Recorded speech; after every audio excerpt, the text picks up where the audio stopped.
اعوذ باللہ من الشیطان اللعین الرجیم بسم اللہ الرحمن الرحیم رب اشرح لی صدری ویسر لی امری واحلل عقدۃ من لسانی یفقهوا قولی ان اللہ وملائکتہ یصلون علی النبی یا ایھا الذین آمنوا صلوا علیہ وسلموا تسلیما اللهم صل علی محمد سب سے پہلے آپ تمام لوگوں کو ولادت امام حسن عسکری علیہ السلام بہت بہت مبارک ہو۔ جیسا کہ آپ لوگوں کو معلوم ہے کہ ولادت اور شہادت، خوشی اور غم دونوں قسم کے ایام اور اوقات اور ماحول جو ہے وہ ہمارے لیے ضروری ہے، اور ہم مذہب اہل بیت سے تعلق رکھنے والے افراد خصوصی طور پر اس کو مناتے ہیں، اور یہ بھی حقیقت ہے کہ اہل بیت کی خوشی میں ہم خوش رہتے ہیں اور اہل بیت کے غم میں ہم غمگین رہتے ہیں، اور یہ ایک بہانہ ہے تاکہ ہم ان معصومین کی یاد تازہ کر سکیں کہ جنہوں نے اپنی پوری زندگی اسلام کا حق ادا کرتے ہوئے گزار دی اور اپنی امامت کی ذمہ داریوں سے ذرہ برابر بھی پلک جھپکتے بھی جو ہے وہ کوئی کوتاہی نہیں کی۔ اور ان ایام کو بنانے کا مقصد فقط یہ نہیں ہوتا کہ آپ جو ہیں وہ بس خوش ہو جائیں یا غمگین ہو جائیں یا مجلس میں چلے جائیں یا کوئی تہوار منا لیں۔ اصل میں ان ایام کو منانے کا مقصد یہ ہوتا ہے کہ ہم ان کی کردار، ان کی سیرت، ان کی تاریخ اور ان کی زندگی کے جو گوہر نایاب ہیں ان کو اجاگر کریں، ان کو حاصل کریں اور ان تمام خصوصیات کو اپنی زندگی میں شامل کرنے کی کوشش کریں اور اس پر عمل پیرا ہونے کی بھرپور کوشش کریں تاکہ ہم زندگی میں بھی کامیاب ہو سکیں اور آخرت میں بھی ان کی شفاعت کو حاصل کر سکیں۔ علامہ ذیشان حضرت جوادی کے بارے میں آپ نے سنا ہوگا، جنہوں نے 200 سے زیادہ کتابیں لکھی اور جس کتاب سے ان کو بہت زیادہ شہرت ملی اور گھر گھر ان کا نام پہنچا۔ ویسے تو ماشاءاللہ بہت بڑے مقرر تو تھے ہی۔ بہرحال نقوش عصمت ان کی ایک کتاب ہے اور جس سے بھی استفادہ کیا ہے ہم نے اس درس کی تیاری میں۔ انہوں نے اپنی کتاب جو کہ 14 معصومین کے حوالے سے لکھی گئی تھی، اور میں ذاتی طور پہ آپ لوگوں کو یہ ریکمنڈ کروں گا کہ یہ کتاب ضرور اپنے گھر میں رکھیں۔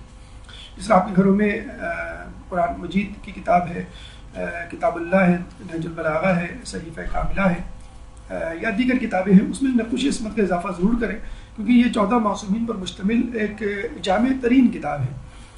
علامہ ذیشان نقوش عصمت، اس میں 14 معصومین کا تذکرہ، ان کی سیرت اور تاریخ درج ہے۔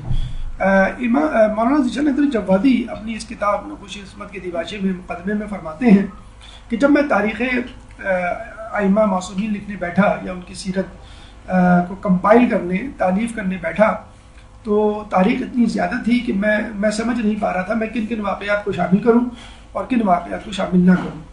تو میں نے جس بات کو معیار جانا وہ یہ کہ جن واقعات سے ہمارا کوئی اخلاقی پہلو جو ہے وہ سدھر سکتا ہو، اس میں نکھار آ سکتا ہو، وہ ہم ضرور لیں۔ بہت سارے تاریخی واقعات آپ نے بھی سنے ہوں گے، پڑھے ہوں گے کہ جو غالباً حقیقت میں حق تو ہیں، حقیقت تو ہیں، لیکن عملی میدان میں اس کو کس طرح کیا جائے یہ بڑا مشکل ہوتا ہے۔ چنانچہ کوشش ہم نے بھی یہی کی ہے کہ آپ کے سامنے آج کے دن ولادت امام حسن کے دن آپ کے سامنے ان کی زندگی کے پہلو اس طرح اجاگر کریں اور وہ پہلو اجاگر کریں کہ جن کو اپنا کر آپ اپنی عملی زندگی میں کوئی تبدیلی لا سکتے ہیں اور جس سے کوئی ایک پریکٹیکل جسے کہتے ہیں کہ ٹپ ہمیں مل سکتی ہے اپنی زندگی کو بہتر سے بہتر بنانے کے لیے۔ اسی لیے ہم نے جو عنوان درس کا رکھا ہے وہ ہے سیرت امام حسن عسکری علیہ السلام کے اخلاقی پہلو۔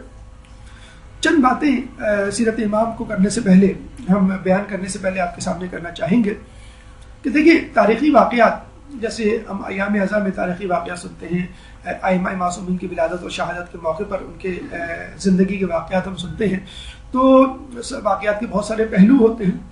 عموماً تاریخی واقعات میں یا ان کی زندگی کے حوالے سے کوئی نہ کوئی ایسا پہلو ضرور نکلتا ہے، کوئی نہ کوئی ایسا واقعہ آپ کی سماعت سے ضرور ٹکراتا ہے کہ جو نزاعی ہوتا ہے، کنٹروورشل ہوتا ہے، یا جسے کہتے ہیں اس میں کوئی کانفلکٹ ہوتا ہے، کنفیوژن ہوتا ہے، اور بسا اوقات آدمی جو ہے اسی کنفیوژن اور کانفلکٹ میں الجھ کے رہ جاتا ہے، اور جب اس کا تسلی تشفی بخش جواب نہیں حاصل کر پاتا تو پھر تھوڑا سا بدل بھی ہو جاتا ہے.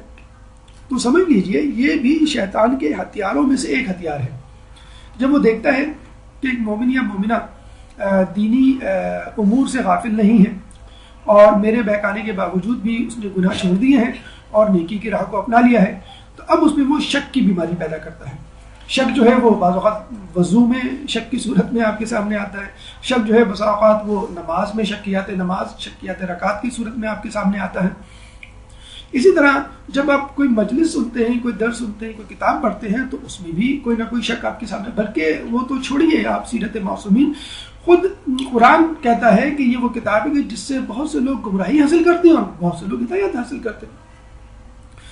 تو یہ اس وقت ہوتا ہے کہ جب انسان کا ایمان کچا ہو، یہ اس وقت ہوتا ہے کہ جب وہ کسی کی رہنمائی کے بغیر کوئی کتاب پڑھ رہا ہو یا کوئی بات سمجھنے کی کوشش کر رہا ہو اپنے قیاس کی بنیاد پر، اپنی کم عقلی کی بنیاد پر.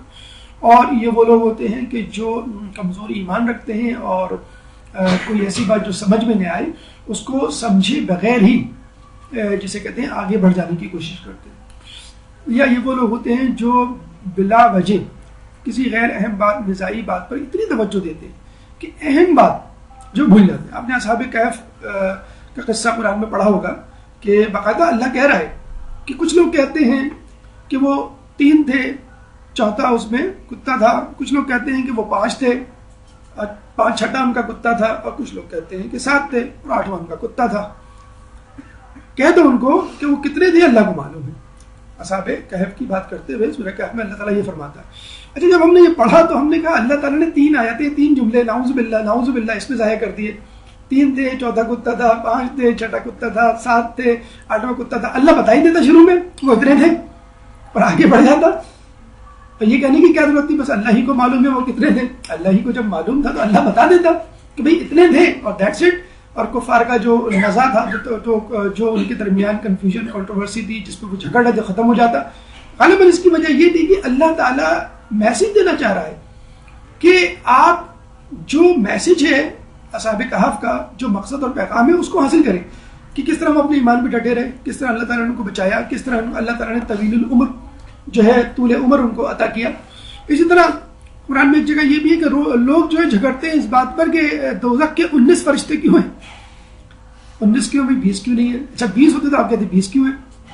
200-250 ہوتے تو آپ کہتے بھائی اتنے سارے فرشتے رکھنے کی کیا ضرورت. تو اصل مقصد یہ نہیں ہے. وہ تو جتنے بھی ہوں گے آپ اس پہ اعتراض کریں گے 12 امام کیوں ہیں، 12 سے زیادہ کیوں نہیں ہے، 14 معصومین کیوں ہیں، 14 سے زیادہ کیوں نہیں ہے، 1,24,000 کیوں ہے، 25-26 ہوتے تاکہ جو ہے وہ مزید 2-4 انبیاء آتے نعوذ باللہ ابھی تک تو اور سلسلہ نبوت. تو یہ جو مسائل ہیں یہ صرف نزاعی ہیں، کنٹروورشل ہے، اور شیطان آپ کے دلوں میں ڈالتا ہے کاؤنٹنگز جسے کہتے ہیں کہ وہ اللہ کو معلوم ہے کہ کون سی چیز کتنی تعداد میں پیدا کرنی، کتنی کمیت میں پیدا کرنی ہے.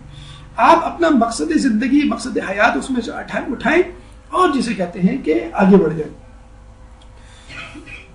تو ہمیں تاریخی واقعات میں عملی جو تاریخی واقعات ہیں ان کو پکڑنا ہے، ان کو سمجھنا ہے اور اپنی عملی زندگی میں ان کو ایڈاپٹ کرنا ہے، اس کی نقل کرنی ہے، اس کی تقلید کرنی ہے، اور نزاعی معاملات کے پیچھے نہیں پڑنا ہے. ورنہ پھر وہی بات ہوگی کہ آپ جو ہے اگر قرآن میں حروف مقطعات الف لام میم یاسین اور حام میم وغیرہ کے پیچھے پڑ جائیں تو عمر گزر جائے گی، اس کے معنی ہمیں بتلائے نہیں گئے تو فائدہ کیا ہوگا. حالانکہ قرآن کے بارے میں ہے کہ وہ ہدایت کے لیے، لیکن اگر آدمی فقط اسی کے پیچھے پڑ جائے تو وہ نہیں سمجھ پائے گا.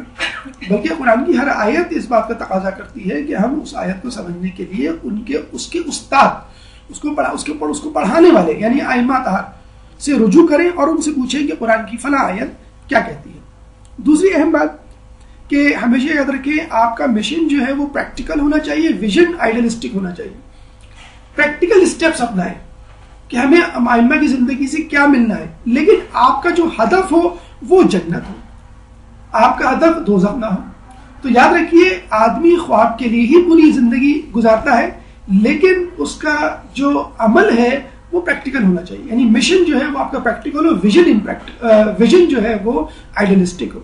یعنی آپ کو خواب کے پیچھے بھاگنا ہے، آپ کو ان چیزوں کے پیچھے بھاگنا ہے کہ جو ایسا لگتا ہے کہ نہیں پوری ہوگی. یعنی کہ جنت کسی نے نہیں دیکھی جنت، لیکن ایک آئیڈیل ہے، ایک آئیڈیا ہے، ایک جسے کہتے ہیں کہ تخیل ہے، ایک خواب ہے جو آپ نے اپنے ذہن میں بٹھایا ہوا ہے، جس کی خبر ہمیں ائمہ معصومین نے دی ہے، اور اسی بنا پر کہ انہوں نے کبھی جھوٹ نہیں بولا، ہم نے اس خواب، اس بات پر یقین کر لیا. لیکن ہماری اپروچ پریکٹیکل ہونی چاہیے، ویژن چاہے ہمارا آئیڈیلسٹک ہو. اسی طرح ہسٹری کے بارے میں ایک بات بڑی اچھی کی جاتی ہے، اور وہ یہ ہے کہ history happens twice because people do not listen at the first time. ہم کہتے ہیں کہ ہسٹری 2 بار نہیں بلکہ بار بار ریپیٹ ہوتی ہے. مذہب اہل بیت کے ماننے والوں پر مثلا ظلم و زیادتی فقط ائمہ کے زمانے میں نہیں تھی، ابھی بھی جسے کہتے ہیں کہ وہ روا ہے. پہلے ہی لوگوں کو فقط شیعہ ہونے پر قتل نہیں کر دیا جاتا تھا، بلکہ آج بھی جو ہے ان کو شیعہ ہونے پہ قتل کر دیا جاتا ہے. آج بھی امام بارگاہوں پہ جسے کہتے ہیں کہ دھماکے ہوتے ہیں، لوگ شہید ہوتے ہیں، ٹارگٹ کلنگز ہوتی ہیں. تو آج بھی ان پہ جو ہے وہ ناطقہ بند ہے، اور زندگی جو ہے وہ 2 بھر کی ہوئی ہے. تو آپ کے سامنے کیا ہے، جیسے مثلا کل کا واقعہ ہے، تو یہ واقعات اب بھی ہو رہے ہیں، پہلے بھی ہو رہے تھے. لیکن ہم آگے بڑھ کے یہ بھی کہیں گے کہ ہسٹری 2 مرتبہ نہیں بلکہ 3 مرتبہ ریپیٹ ہوتی ہے. 2 مرتبہ تو ہو ہی رہی ہے، تیسری مرتبہ اس وقت ریپیٹ ہوگی کہ جب ظالم مظلوم کی جگہ اور مظلوم ظالم کی جگہ، جب ظالم کی گردن پہ مظلوم کا پیر ہوگا، اور لوگ جو ہے وہ اپنے اوپر ہونے والے ظلم کا بدلہ لیں گے. کس وقت؟ جب ایک شخص جو خود امام حسن عسکری علیہ السلام کی اولاد میں سے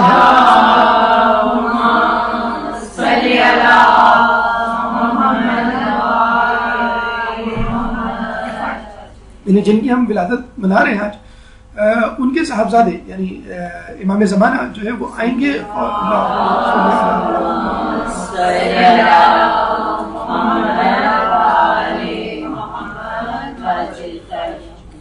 اور اس دنیا کو عدل سے اس طرح بھر دیں گے جیسے وہ ظلم سے بھری ہوگی. اور آج کل جس تواتر سے خبریں آ رہی ہیں، ماحول میں تبدیلیاں آ رہی ہیں، فقط مذہب اہل بیت کے ماننے والے نہیں، غیر شیعہ افراد بھی اس بات کو، غیر مسلم افراد بھی اس بات کو محسوس کر رہے ہیں کہ زندگی میں، دنیا میں اتنی تبدیلیاں آ رہی ہیں، مسلسل تبدیلیاں آئی ہیں، اور تبدیلیاں مسلسل بڑھتی جا رہی ہیں. زندگی اور دنیا کا جو ہے وہ ماحول مسلسل بڑھتا جا رہا ہے، اور لگ رہا ہے کہ ہم کسی ایسی جگہ جانے والے ہیں کہ جہاں پہ ایک بہت بڑا دھماکہ ہوگا، ایک بہت بڑی جنگ ہوگی، اور ایک بہت بڑا معرکہ ہوگا حق و باطل کا. حالیہ وقت میں جو بادشاہ کی موت واقع ہوئی ہے، ہمارے یہاں روایت میں موجود ہے کہ تم مجھے عبداللہ کے جانے کی خبر دو، میں تمہیں امام کے آنے کی خبر دیتا ہوں، اور اس کے بعد آنے والے بادشاہ مہینوں کے بادشاہ ہوں گے، سالوں کے بادشاہ نہیں ہوں گے. تو اس طرح کے واقعات جس کا تذکرہ ہماری روایتوں میں بھی ملتا ہے، اور اس طرح کے لوگوں کا جو ہے، لوگوں اپنے ہی جیسے مسلمانوں کا قتل عام کرنا جو ہے وہ بھی ہمیں ایک جسے کہتے ہیں کہ نوید دے رہا ہے کہ یہ جو ظلم ہو رہا ہے، کہیں یہ سفیانی کا لشکر تو نہیں تیار ہو رہا. اسی طرح جو خوشحالی کی باتیں ہو رہی ہیں، تو کیا کہیں دجال کا لشکر تو تیار نہیں ہو رہا تھا؟ آپ کو جلد بازی نہیں کرنی ہے کہ خوشحالی کے چکر میں دجال کے فتنوں کو اور ان کے لشکریوں کو، ان کے ماننے والوں کو جسے کہتے ہیں جوائن کر لیں، ان کا ہاتھ تھام لیں، یا بظاہر مسلمان نظر آنے والے سفیانی کے لشکر کے لیے مقدمہ تیار کرنے والے لوگوں کو کے گروہ میں شامل ہو جائے. آپ کو خاموش رہنا ہے اور یہ دیکھنا ہے کہ ہمیں امام کے ظہور کے لیے کیا تیاری کرنی ہے، اور جب وہ ظہور کریں گے تو کیا ہم نعوذ باللہ ان کے آنے سے پہلے نا امید ہو کر یا جلد بازی یا بے صبری کا مظاہرہ کرتے ہیں کہیں ان 2 گروہوں میں سے تو کسی گروہ میں نہیں شامل ہونے جا رہے یا شامل ہو جائیں گے. تو بہت سکون سے امام کے ظہور کی تیاری کریں اور مکمل طور پہ اپنے آپ کو تیار کریں. کسی بھی وقت اگر امام کا ظہور ہو تو آپ یہ نہ کہہ سکیں کہ مجھے تو معلوم ہی نہیں تھا، یا مجھے سے کہتے ہیں کہ وہم و گمان میں بھی نہیں تھا کہ امام کا ظہور جسے کہتے ہیں کہ ہو جائے گا، میری زندگی میں ہو جائے گا. کچھ نہیں کہہ سکتے، ہو سکتا ہے آپ کی ہماری زندگیوں میں ہو جائے. لیکن بہرحال جو نشانیاں، جو علامات بتائی گئی ہیں، غیر حتمی علامات، وہ ایک جسے کہتے ہیں کہ طرح سے پوری دنیا میں شروع ہو چکی ہیں، اور ہمیں مکمل طور پہ اس کے لیے اپنے طور پہ ذاتی طور پہ تیاری کر لینی چاہیے. آئیے امام کی نقش حیات کی طرف چلتے ہیں. اور سب سے پہلے اس زمن میں مختلف مراحل جو آئیں گے، سب سے پہلا مرحلہ تعارف کا ہے، اس کے بعد بادشاہان وقت، اس کے بعد تیسرا مرحلہ ابتدائی ایام، امام کے روز و شب کیسے گزارا کرتے تھے، اہمیت نماز ان کے سامنے کیا تھی، عفو و درگزر جو کہ ان کی اخلاق کا ایک حصہ تھا، مرد میدان یعنی فقط عبادت کے لیے مشہور نہیں تھے بلکہ ہر وہ عمل ہے، وہ فعل ہے، وہ خصوصیت جو ایک مرد میں ہونی چاہیے وہ ان میں موجود تھی. طبیب یگانہ بھی تھے، مفسر قرآن بھی، نہ صرف مفسر قرآن تھے بلکہ محافظ قرآن بھی تھے. اس کے بعد نہ صرف محافظ قرآن بلکہ مکمل طور پہ محافظ اسلام بھی. کیا کیا کرامات تھیں، کیا سبق حاصل ہو سکتا ہے ہمیں ان سے. شہادت امام اور پھر امام کے اقوال حکیمانہ جو ہمارے لیے بہت زیادہ ضروری ہے تاکہ ہم اپنی زندگیوں کو امام کے اقوال زرعی اور ان کے کلمات کے مطابق ڈھال سکیں. تو سب سے پہلے تعارف کی طرف چلتے ہیں. امام کا جسے کہتے ہیں کہ مختصر سا تعارف، یہ ہیڈنگز آ جائیں گی ون بائی ون، تو اس میں ایک ساتھ لکھنے کی ضرورت نہیں ہے آپ کو. پہلا مرحلہ تعارف، اس میں گرامی حسن.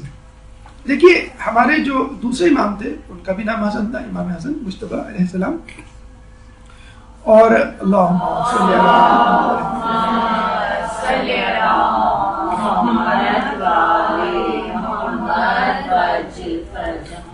اچھا، ہمارے دوسرے امام کا نام بھی امام حسن تھا اور ہمارے جو ہے سیکنڈ لاسٹ جسے کہتے ہیں ان کا بھی نام جو ہے وہ امام حسن تھا. تو ایسی ریپیٹیشن کی ضرورت کیوں پیش آئی؟ اچھا، لوگ یہ کہتے ہیں کہ ڈبلنگ کی، ریپیٹیشن کی کیا ضرورت تھی، اور ہمارے یہاں تو ایک عجیب فیشن ہے کہ نام ایسا رکھو جو کسی نے نہ رکھا ہو. چاہے اس چکر میں آپ جو ہے وہ انڈین اداکاروں کے نام رکھ لیں، ہندو والا نام رکھ لیتے ہیں، لوگوں کو بعد میں پتہ چلتا ہے بھائی اس کا مطلب تو یہ ہے، بڑا ہی منحوس نام ہے اور یہ فلاں فلاں کا نام ہے، ہمیں معلوم ہی نہیں تھا، ہمیں اچھا لگا، آج کل چل رہا ہے تو ہم نے رکھ لیا جسے کہتے ہیں. تو یہ دیکھیں، یہ نام کی جدت پسندی پہ نہ جائیے، نام کے مفہوم پہ جائیے، نمبر ایک. نمبر دو، اہل بیت سے بہتر نام کیا ہوگا؟ اہل بیت کے خانوادے کے میں جو لوگ موجود ہیں ان کے ناموں سے بہتر نام کیا ہوگا؟ اور یہ بھی دیکھ لیجیے اہل بیت میں سے نعوذ باللہ کوئی یہ بات ناپسند نہیں کرتا کہ یہ نام تو پہلے امام کا ہو چکا ہے تو میں کیوں نام رکھوں، یہ مجھے ایک نیا نام، ایک نئی آئیڈینٹی دی جائے. ہمارے تین ائمہ کے نام جو محمد میں، اولنا محمد وآخرنا ووسطنا محمد وآخرنا محمد وکلنا محمد، یہ حدیث ہے اور حقیقت عالمی حال بھی ہے. خود محمد مصطفیٰ صلی اللہ علیہ وآلہ وسلم کا نام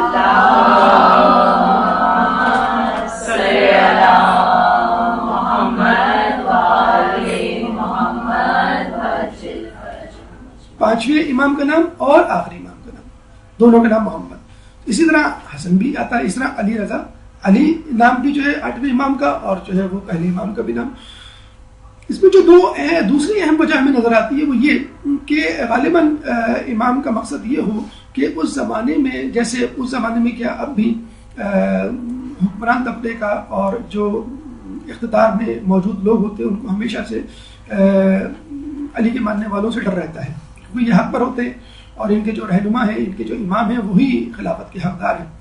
ان کی پوری کوشش ہوتی ہے کہ اس گروہ میں جو لوگ موجود ہیں ان کو کس طرح کچلا جائے، ان کو کمزور کیا جائے، اور طرح طرح سے طریقے اپنائے جاتے ہیں، جاسوسی کیے جاتے ہیں تاکہ ایسے لوگوں کا کھوج اور پتہ چلایا جا سکے. اور سب سے اہم، سب سے آسان سی بات وہ یہ ہوتی ہے کہ کسی کا نام آپ پوچھ لیں، اس نام سے آپ کو پتہ چل جائے گا کہ یہ شیعہ ہے یا غیر شیعہ. امام نے اپنی ہی اولادوں، بلکہ اپنے ہی اولادوں میں سے آنے والے ائمہ کے نام جو ہے وہ اہل بیت میں سے ہی چنے اور بار بار ان کا ناموں کو جو ریپیٹ بھی کیا. تو اس کی وجہ یہی کہ اپنی اولادوں کے نام تم اہل بیت کے نام پر رکھو، اور اس میں چندہ کسی ڈر خوف کی ضرورت نہیں ہے، اور اللہ تعالیٰ تمہیں جو ہے وہ سعادت کو جو ہے اپنانے کی توفیق دے گا. اور ان ناموں کے اثرات بہرحال ہوتے ہیں کہ جب بھی آدمی کوئی نام رکھتا ہے وہ اپنی نام کی لاج رکھنے کے لیے ضرور بالضرور شعوری یا غیر شعوری طور پہ کوشش ضرور کرتا ہے. کنیت ابو محمد، اور کنیت آپ کو معلوم ہے بیٹے کے نام کے حوالے سے اور خصوصاً بڑے بیٹے کے نام کے حوالے سے ہوتی ہے. ابو محمد یعنی محمد کے والد، اور آپ کو معلوم ہے کہ ہمارے 12ویں امام کا نام حقیقت میں محمد ہے، لقب ان کا مہدی ہے. اور ولادت ان کی 10 ربیع الثانی 232 ہجری، شہادت 8 ربیع الاول 260 ہجری، جیسا کہ آپ کو معلوم ہے. بالکل جو ہمارے یہاں خوشی کا دن منایا جاتا ہے، ایام اعزا ختم ہوتے ہیں یا سوگ جو ہے وہ بڑھا دیا جاتا ہے، وہ 9 ربیع الاول ان کی تاریخ ہوتی ہے. اور 8 ربیع الاول کو آخری جسے کہتے ہیں کہ غم کا دن ہوتا ہے، اور اتفاقاً اس دن جو ہے وہ امام کی شہادت کا بھی دن ہے. عمر مبارک جو ہے 28 سال ہے، دور امامت 6 سال، تقریباً ان کی عمر 22 سال تھی جب ہمارے 10ویں امام کی شہادت ہوئی. اس کے بعد یعنی سمجھ لیجیے جب 22 سال کے تھے اور اس کے بعد ان کو 6 سال کا دور امامت ملا، لیکن اس دوران بھی انہوں نے اپنی امامت کا حق ادا کیا۔ مادر گرامی کے بہت سارے نام تواریخ میں موجود ہیں، مذکور ہیں۔ حدیثہ ایک نام ہے، ایک جگہ ان کا نام سلیل بھی ملتا ہے، بحر الانوار ہی میں ان کے نام حریبہ اور سوسن بھی درج ہے۔ تو یہ چاروں نام بحر الانوار میں آپ کو مل جائیں گے، حدیثہ، سلیل، حریبہ، سوسن۔ والد گرامی 10ویں امام نقی علیہ السلام۔ اچھا ایک بات اہم اس میں نوٹ کر لیجیے، ہم نے بریکٹ میں لکھا بھی ہے 16 سال۔ امام نقی علیہ السلام کی عمر مبارک اس وقت 16 سال تھی جب امام حسن عسکری علیہ السلام پیدا ہوئے۔ تو یہاں پہ ہم یہ جھگڑا کر رہے ہیں کہ بچیوں کی شادیاں جلدی کر دینی چاہیے 25 سال میں، یا جیسے امام علی کے حوالے سے ہم کہتے ہیں کہ 21 سال عمر تھی شادی کی، تو کم از کم 21 سال ہو۔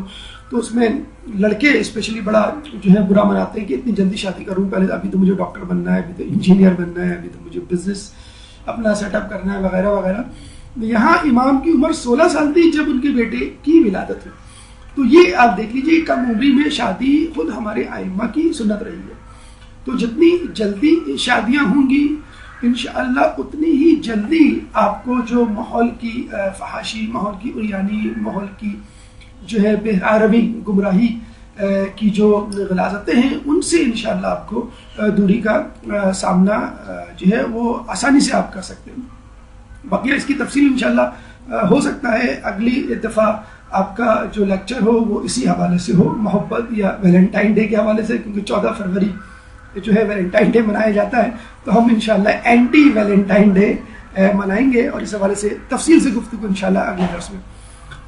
زوجہ محترمہ سیقل بھی ان کا نام ملتا ہے اور نرجس خاتون بھی ملتا ہے۔ یہ قیصر روم کی پوتی تھی اور شمعون جو کہ وسیع تھے حضرت عیسیٰ علیہ السلام ان کی نواسی تھی۔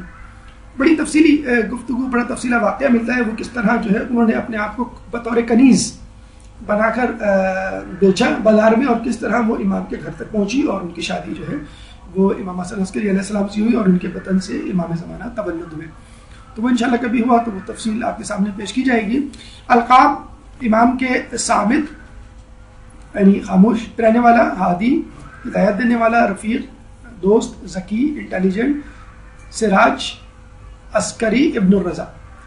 عسکری کے حوالے سے یہ ذہن میں رکھیے کہ یہ جہاں رہتے تھے عموماً لوگوں کا نام جہاں پیدا ہوتا ہے شخص وہاں کے حوالے سے ہوتا ہے۔ جب کہتے ہیں نا خراسانی یعنی خراسان کا رہنے والا، سیستانی یعنی سیستان کا رہنے والا، ایرانی یعنی ایران کا رہنے والا وغیرہ وغیرہ۔ امام پیدا تو مدینے میں ہوئے تھے لیکن تقریباً 4 سال کی عمر میں، بہت ہی کم عمری میں اپنے والد امام نقی علیہ السلام کے ساتھ سامرہ وارد ہوئے۔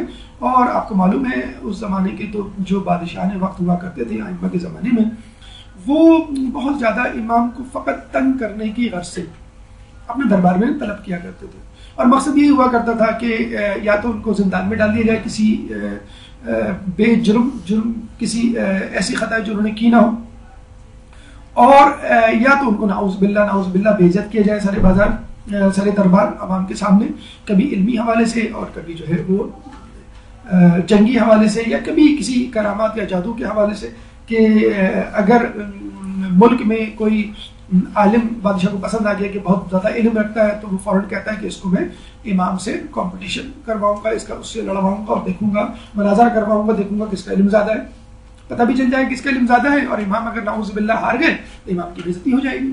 کوئی جادوگر اگر نظر آ گیا اس کو تو وہ کوشش کرتا تھا اس زمانے کا بادشاہ کے جادوگروں کو امام سے لڑوا دے اور دیکھیں کہ امام کے پاس کتنی کرامات ہیں، جیسے فرعون نے اپنے زمانے میں کیا تھا۔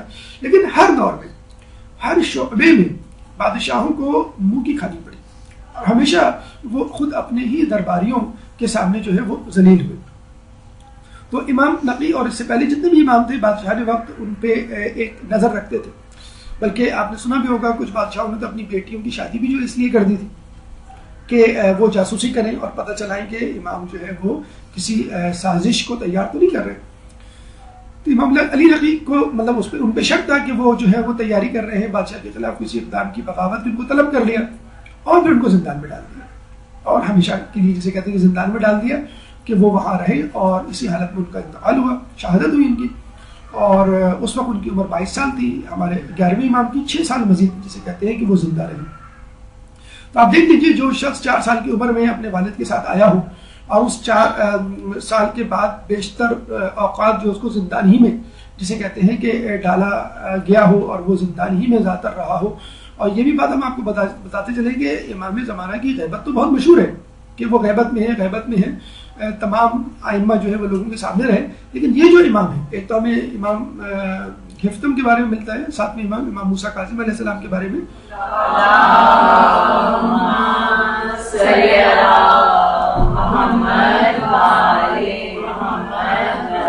کہ وہ 14 سال زندان میں رہے. لیکن یہ امام بھی جو ہے بیشتر اوقات نے جو ہے بیشتر وقت اپنی زندگی کا زندانی میں گزارا اور اتنا زیادہ لوگوں کی نظروں سے اجل رہے کہ یوں سمجھ لیے لوگ ان کو بھی غیبت میں سمجھنے لگے. یہ یوں سمجھ لیے کہ ان کی زندگی کی غیبت مقدمہ تھی امام زمانہ کی غیبت کا, کہ لوگ غیبت کے عادی ہو جائیں اور لوگوں کو یہ احساس ہو جائے کہ ہمارا امام غیبت میں بھی جا سکتا ہے, بہت عرصے تک ہماری نظروں سے اوجھل بھی ہو سکتا ہے, لیکن اس کے باوجود ہمیں ان کی ہدایات پر مسلسل عمل کرتے رہنا ہے. ابن رضا اس لیے کہا جاتا تھا ان کو کہ یہ ان کے والد یعنی امام نقی خود رضا کے نام سے مشہور تھے, یعنی ان کا لقب جیسے امام علی رضا کا لقب جو ہے وہ رضا تھا. امام علی رضا کے لقب کے بعد یہ جو لقب جو ہے امام نقی علیہ السلام کے لیے بھی تھا. تو یہ اپنے جد اور اپنے باپ کے لقب سے بھی مشہور تھے کیونکہ ان کے باپ اور ان کے جد لوگوں میں مقبول بہت تھے. اچھا اس کے بعد عسکری رہ گیا. عسکری کے حوالے سے یاد رکھیں کہ جہاں یہ گئے تھے وہ علاقہ بڑا سرسبز و شاداب تھا اور عسکری اس کو اس لیے کہتے تھے کہ یہ ایک طرح کا ملٹری بیس تھا, فوجی چھاونی جسے کہتے ہیں, کنٹونمنٹ جسے کہتے ہیں. اور بادشاہ تھا اس زمانے میں معتصم باللہ. وہ ایک زمانے میں جب وہاں سے گزر رہا تھا تو یہ ترکوں کی جائیداد تھی, عراق ترکی فوج کے ساتھ گزر رہا تھا. تو یہ جو جائیداد تھی یہ عیسائی پادریوں کی تھی اور یہ بہت خوبصورت باغ تھا اس زمانے میں. اس کو یہ باغ بڑا پسند آیا, اس نے کہا کہ میں یہیں پر رہوں گا اور اپنی فوج کی بھی تربیت یہیں کروں گا, اس کو یہیں رکھوں گا.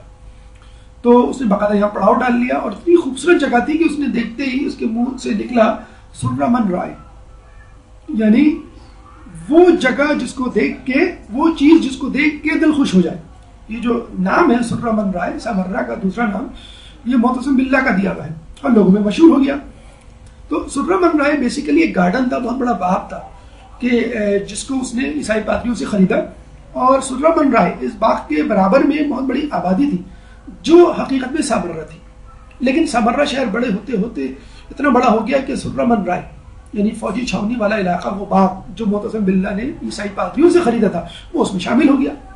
اب لوگ سرہ من رائے اور سامرہ کو ایک ہی جیسا سمجھتے ہیں, یعنی دونوں ایکول ہیں. حقیقت میں سرہ من رائے ایک گارڈن کا نام تھا کہ جہاں پہ اس نے اپنی فوجی چھاونی بنائی تھی اور اس کے ساتھ شہر تھا سامرہ. بہرحال سرہ من رائے از اے پارٹ آف سامرہ نام, اس کا حصہ. جیسے کراچی میں بہت سارے علاقے جو اس وقت کراچی کے مضافات کہلاتے ہیں وہ کسی زمانے میں کراچی میں شامل ہی نہیں تھے. اور یہ بڑے شہر کی خصوصیت ہوتی ہے کہ وہ بڑھتے بڑھتے اتنا بڑھ جاتا ہے کہ آس پاس کے چھوٹے چھوٹے علاقے بھی اس میں شامل ہو جاتے ہیں. جیسے قازمین ہے, وہ بغداد میں نہیں تھا لیکن اب اس کو بغداد کا حصہ جسے کہتے ہیں کہ سمجھا جاتا ہے. بہرحال تو یہ بڑا پرفضا مقام تھا. اس نے اپنی فوجی چھاونی بنائی اور یہ بھی کہتے ہیں کہ اس نے امام علی نقی علیہ السلام کو طلب ہی اس لیے کیا تھا کہ اپنی فوجی شان و شوکت کا مظاہرہ کر سکے. تقریباً 90,000 فوج کی پریڈ دکھائی گئی باقاعدہ, اور امام کو اس لیے دکھائی گئی کہ دیکھو تم اگر چاہتے ہو یا تمہارے دل میں کوئی وہم و گمان ہے کہ تم ہمارے خلاف بغاوت کرو گے یا کامیاب ہو جاؤ گے تو بھول جاؤ, یہ 90,000 کی فوج ہے ہمارے پاس, تم کیا مقابلہ کرو گے اس کا. نعوذ باللہ. امام نے کیا کہا؟ کچھ نہیں کہا. اس کو کہا کہ میری 2 انگلیوں کے درمیان دیکھو. اور جب اس بادشاہ نے امام کی 2 انگلیوں کے درمیان دیکھا تو امام کی اصل فوج نظر آئی جو کہ فرشتوں کی صورت میں آسمان سے نزول کر رہی تھی. یعنی وہ فوج جو بدر میں رسول اللہ کے لیے امداد کے لیے مدد کے لیے اتری تھی. جب اس نے دیکھا تو بے ہوش ہو کر گر پڑا کہ میں اس فوج کا کیسے مقابلہ کروں گا, میرے پاس جو فوج ہے وہ زمینی ہے اور امام کے پاس جو فوج ہے وہ آسمانی ہے. امام نے بتلا دیا کہ دیکھو اگر مقابلے کی اور طاقت کی بات کرتے ہو تو ہم تم سے زیادہ طاقت رکھتے ہیں, ہم اکیلے ہی کافی تمہارے مقابلے کے لیے, لیکن مصلحت خداوندی ہے کہ ہم قیام نہ کریں, مصلحت خداوندی ہے کہ ہم خاموش بیٹھے رہیں, مصلحت خداوندی ہے کہ ہم کوئی عملی اقدام تمہارے خلاف نہ اٹھائیں. تو بہرحال خوف اور جسے کہتے ہیں کہ اس کو پریشانی تو تھی، لیکن اس کے باوجود بھی اس نے امام کو زندان میں ڈال دیا، اور تنگ آ کے پھر جو ہے جب اس سے کچھ نہ بن سکا تو امام کو زہر دلوا دیا، اور اس کے بعد اس کے آنے والے بادشاہوں نے بھی وہی کام کیا، اور امام حسن عسکری علیہ السلام کو بھی زہر دے کر ان کی جو قتل کیا گیا ان کی شہادت ہوئی۔ نقش انگشتری یعنی ان کی انگوٹھی جو تھی تو تھی، انگوٹھی میں ایک نقش یعنی اس پہ لکھائی بھی ہوا کرتی تھی اس زمانے میں، سبحانہ من لہ مقالید السماوات والارض، پاک ہے وہ ذات کے جس کے ہاتھ میں زمین و آسمان کی چابیاں ہیں، پاک ہے وہ ذات کہ جس کے ہاتھ میں زمین و آسمان کی چابیاں ہیں۔ اور کچھ روایت کے مطابق امام کی انگوٹھی پہ یہ بھی نقش تھا کہ انا للہ شہید یا ان للہ شہید، یعنی میں اللہ کی بارگاہ میں حاضر ہوں یا بے شک میں اللہ کی بارگاہ میں حاضر ہوں۔ دیکھیں ہمارے یہاں بھی ایک رواج ہے، دیکھیں انسان کی فطرت، انسان کا نیچر تو وہی رہتا ہے، انسان ہے۔ آج کل بھی آپ نے دیکھا ہوگا لوگ مختلف قسم کی ٹی شرٹس پہنتے ہیں، اور جسے کہتے ہیں شرٹس پہنتے ہیں، اس کے آگے یا پیچھے کچھ لکھا ہوتا ہے یا کوئی نشان بنا ہوا ہوتا ہے یا کوئی کیپشن یا لوگو ہوتا ہے جسے کہتے ہیں، اور اس لوگو یا اس کیپشن کو جسے کہتے ہیں کہ لوگ پسند کرتے ہیں اور اس کو فالو کرتے ہیں، یا جسے کہتے ہیں کہ وہ ایک فیشن کی شکل اختیار کر جاتا ہے، بعض اوقات وہ برانڈ کا جو ہے وہ حصہ بن جاتا ہے۔ تو اپنے بچوں کو یا خود اپنے آپ کو اس بات کے لیے تیار کریں کہ بھئی ہم ایسے لباس پہننے کے بجائے ایسی انگشتری، ایسی انگوٹھی کیوں نہ اپنے ہاتھوں میں پہنے کہ جس میں کچھ لکھا ہو، ائمہ کے نام لکھے ہو، کوئی آیت لکھی ہو یا کوئی ایسا قول لکھا ہو جس کو دیکھ کے، جس کو پڑھ کر ہمارے ایمان میں جسے کہتے ہیں کہ وہ اضافہ ہو۔ اب دیکھیے کہ جیسے قرآن کی ایک آیت ہے وَهُوَ مَعَكُمْ إِنَّمَا أَيْنَمَا كُنْتُمْ وَهُوَ مَعَكُمْ أَيْنَمَا كُنْتُمْ، کہ تم جہاں بھی ہو وہ خدا تمہارے ساتھ ہے۔ اب یہ اس آیت کی تشریح ہے کہ نہیں، انا للہ شہید، میں اس کی بارگاہ میں حاضر ہوں۔ اگر آپ یہ آیت یا یہ جملہ اپنی انگوٹھی پہ لکھوا لیں یا اپنے سامنے رکھیں، اپنے ذہن میں دہراتے رہیں، تو مجھے بتائیے کہ کیا کوئی شخص گناہ کر سکتا ہے؟ اگر مسلسل بدستور وہ اپنے یہ بات ذہن میں رکھ لیں کہ میں اللہ کی بارگاہ میں حاضر ہوں اور میں اللہ کے سامنے ہوں، میں جہاں بھی ہوں اللہ میرے ساتھ ہے، تو کبھی بھی جسے کہتے ہیں کہ گناہ نہیں کر سکتا۔ کیوں؟ ہم دیکھتے ہیں کہ ہمارے مجتہدین اور علماء کرام جو اتنے تقوی کی اعلیٰ منزلوں پہ تھے کہ وہ یہ بات ذہن میں رکھتے تھے۔ مقدس اردبیلی کے بارے میں آپ سن چکے ہیں کہ وہ 40 سال تک پیر پھیلا کے نہیں سوئے۔ کیوں؟ کہ وہ اپنے آپ کو ہمیشہ خدا کی بارگاہ میں حاضر و ناظر سمجھتے تھے۔ تو اگر آپ یہ نہیں کر سکتے تو کم از کم جسے کہتے ہیں کہ اپنے آس پاس کے ماحول میں کچھ اس طرح کی جسے کہتے ہیں کہ آیات اور روایات یا ایسے جملے لکھوا لیں یا توہرا بنا کے جسے کہتے ہیں کہ دیواروں پہ لٹکا دیں گے، جس کو دیکھ کے، جس کو پڑھ کے آپ کے جو ہے وہ ایمان تازہ ہوتا رہے۔ ایسی ایبسٹریکٹ آرٹ کی پکچرز یا ایسے واز یا ایسے ڈیکوریشن پیسز جن کا کوئی مقصد اور مفہوم نہیں ہوتا، وہ رکھنے کی بجائے، وہ سجانے کی بجائے اگر آدمی آیات اور روایات سے اپنے گھروں کو، اپنے لباس کو یا اپنی آس پاس کی چیزوں کو سجائے۔ مثلا ہم دیکھتے ہیں کہ بچوں کو ڈیسک ٹاپ یا لیپ ٹاپ یا ٹیبلٹ پہ فٹ بالرز کی تصویریں ہوتی ہیں یا کسی پرفضا مقام کی تصویر ہوتی ہے، تو آپ اس کی بجائے کسی امام کی زرعی یا روزے کی تصویر ڈال دیں یا کسی امام کا قول ڈال دیں یا کوئی ایسی تصویر جس سے جو ہے وہ آپ کو قرآن کی آیت مثلا سے خدا یاد آ جائے، تو کبھی اس چیز کا غلط استعمال نہیں ہوگا انشاءاللہ۔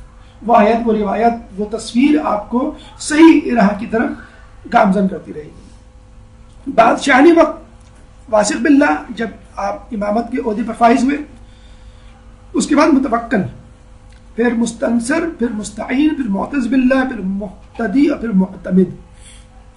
متوکل کے بارے میں کہا جاتا ہے کہ یہ یزید ثانی تھا، بلکہ اپنے کرتوتوں میں گناہوں کے اعتبار سے کسی طرح بھی یزید سے کم نہیں تھا۔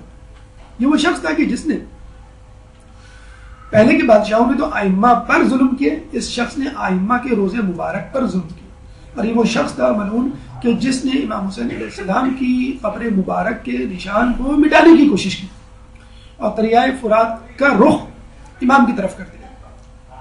یعنی اس طرح کھدائی کی دریا سے کہ ایک بہت بڑی نالی یا جسے کہتے ہیں کہ نہر کھدوائی کہ سارا پانی اس میں جمع ہو جائے اور پانی اتنے فلو سے، اتنے فورس سے، اتنی طاقت سے آئے کہ نعوذ باللہ امام کی قبر کو بہا لے جائے اور یا اس کے اوپر سے گزر جائے، اور جب امام کی قبر کے اوپر پانی ہوگا، دریا بہ رہا ہوگا، لوگوں کو پتہ ہی نہیں ہوگا امام کی قبر کا، اور وہ لوگ امام کی قبر کو بھول جائیں گے اور زیارت بھی نہیں ہوا کرے گی، لوگ زیارتوں پہ بھی نہیں آیا کریں گے۔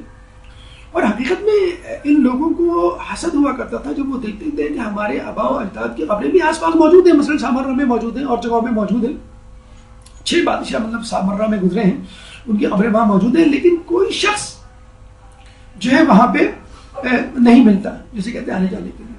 اور ابھی بھی آپ سنتے ہوں گے کچھ بادشاہوں کی قبروں کے آس پاس تو کوڑا کرکٹ کے ڈھیر لگے ہوئے ہیں، حشرات الارض ہیں، جانور ہیں، گندگی ہے، تو وہ اس سے بہت خوف کھاتے تھے، غصے میں آتے تھے کہ یہ کیا ہے، ہمارے پاس اتنا مال و اسباب ہے، اس کے باوجود ہماری عزت کی قبروں پہ کوئی نہیں جاتا اور ان ائمہ کی قبروں میں سب جاتے ہیں۔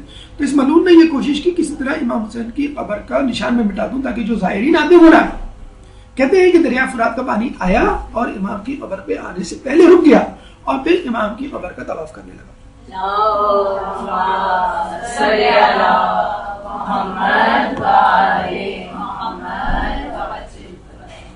اور یقیناً ہمیں امید ہے کہ رو رو کے طواف کر رہا ہوگا کہ امام جو ہے وہ آ رہے تھے اور آ نہ سکے میری طرف، میں خود ہی آ گیا، لیکن میں نعوذ باللہ ان کی جسے کہتے ہیں کہ یہ جسارت نہیں کر سکتا کہ ان کی قبر کو بھی چھوں۔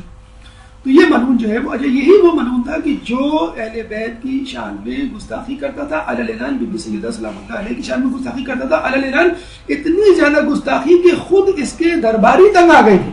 اب اندازہ لگا لیں کہ بنو امیہ کے حواری، بنو امیہ کے وزراء، بلکہ خود اس کا بیٹا مستنصر کے بارے میں آتا ہے کہ وہ خود پریشان ہو گیا کہ میرے والد کچھ زیادہ ہی حد سے بڑھتے جا رہے ہیں۔ اس نے باقاعدہ علماء سے فتویٰ لیا اور اپنے باپ کو قتل کر ڈالا، اور پھر جو ہے وہ خود بادشاہ کی مسکن پہ بیٹھ گیا۔ اب اس پہ کتنا محب اہل بیت کی وجہ شامل تھی اور کتنی جو ہے خود اس کی خواہش یا لالچ شامل تھی بادشاہت کی، واللہ اعلم۔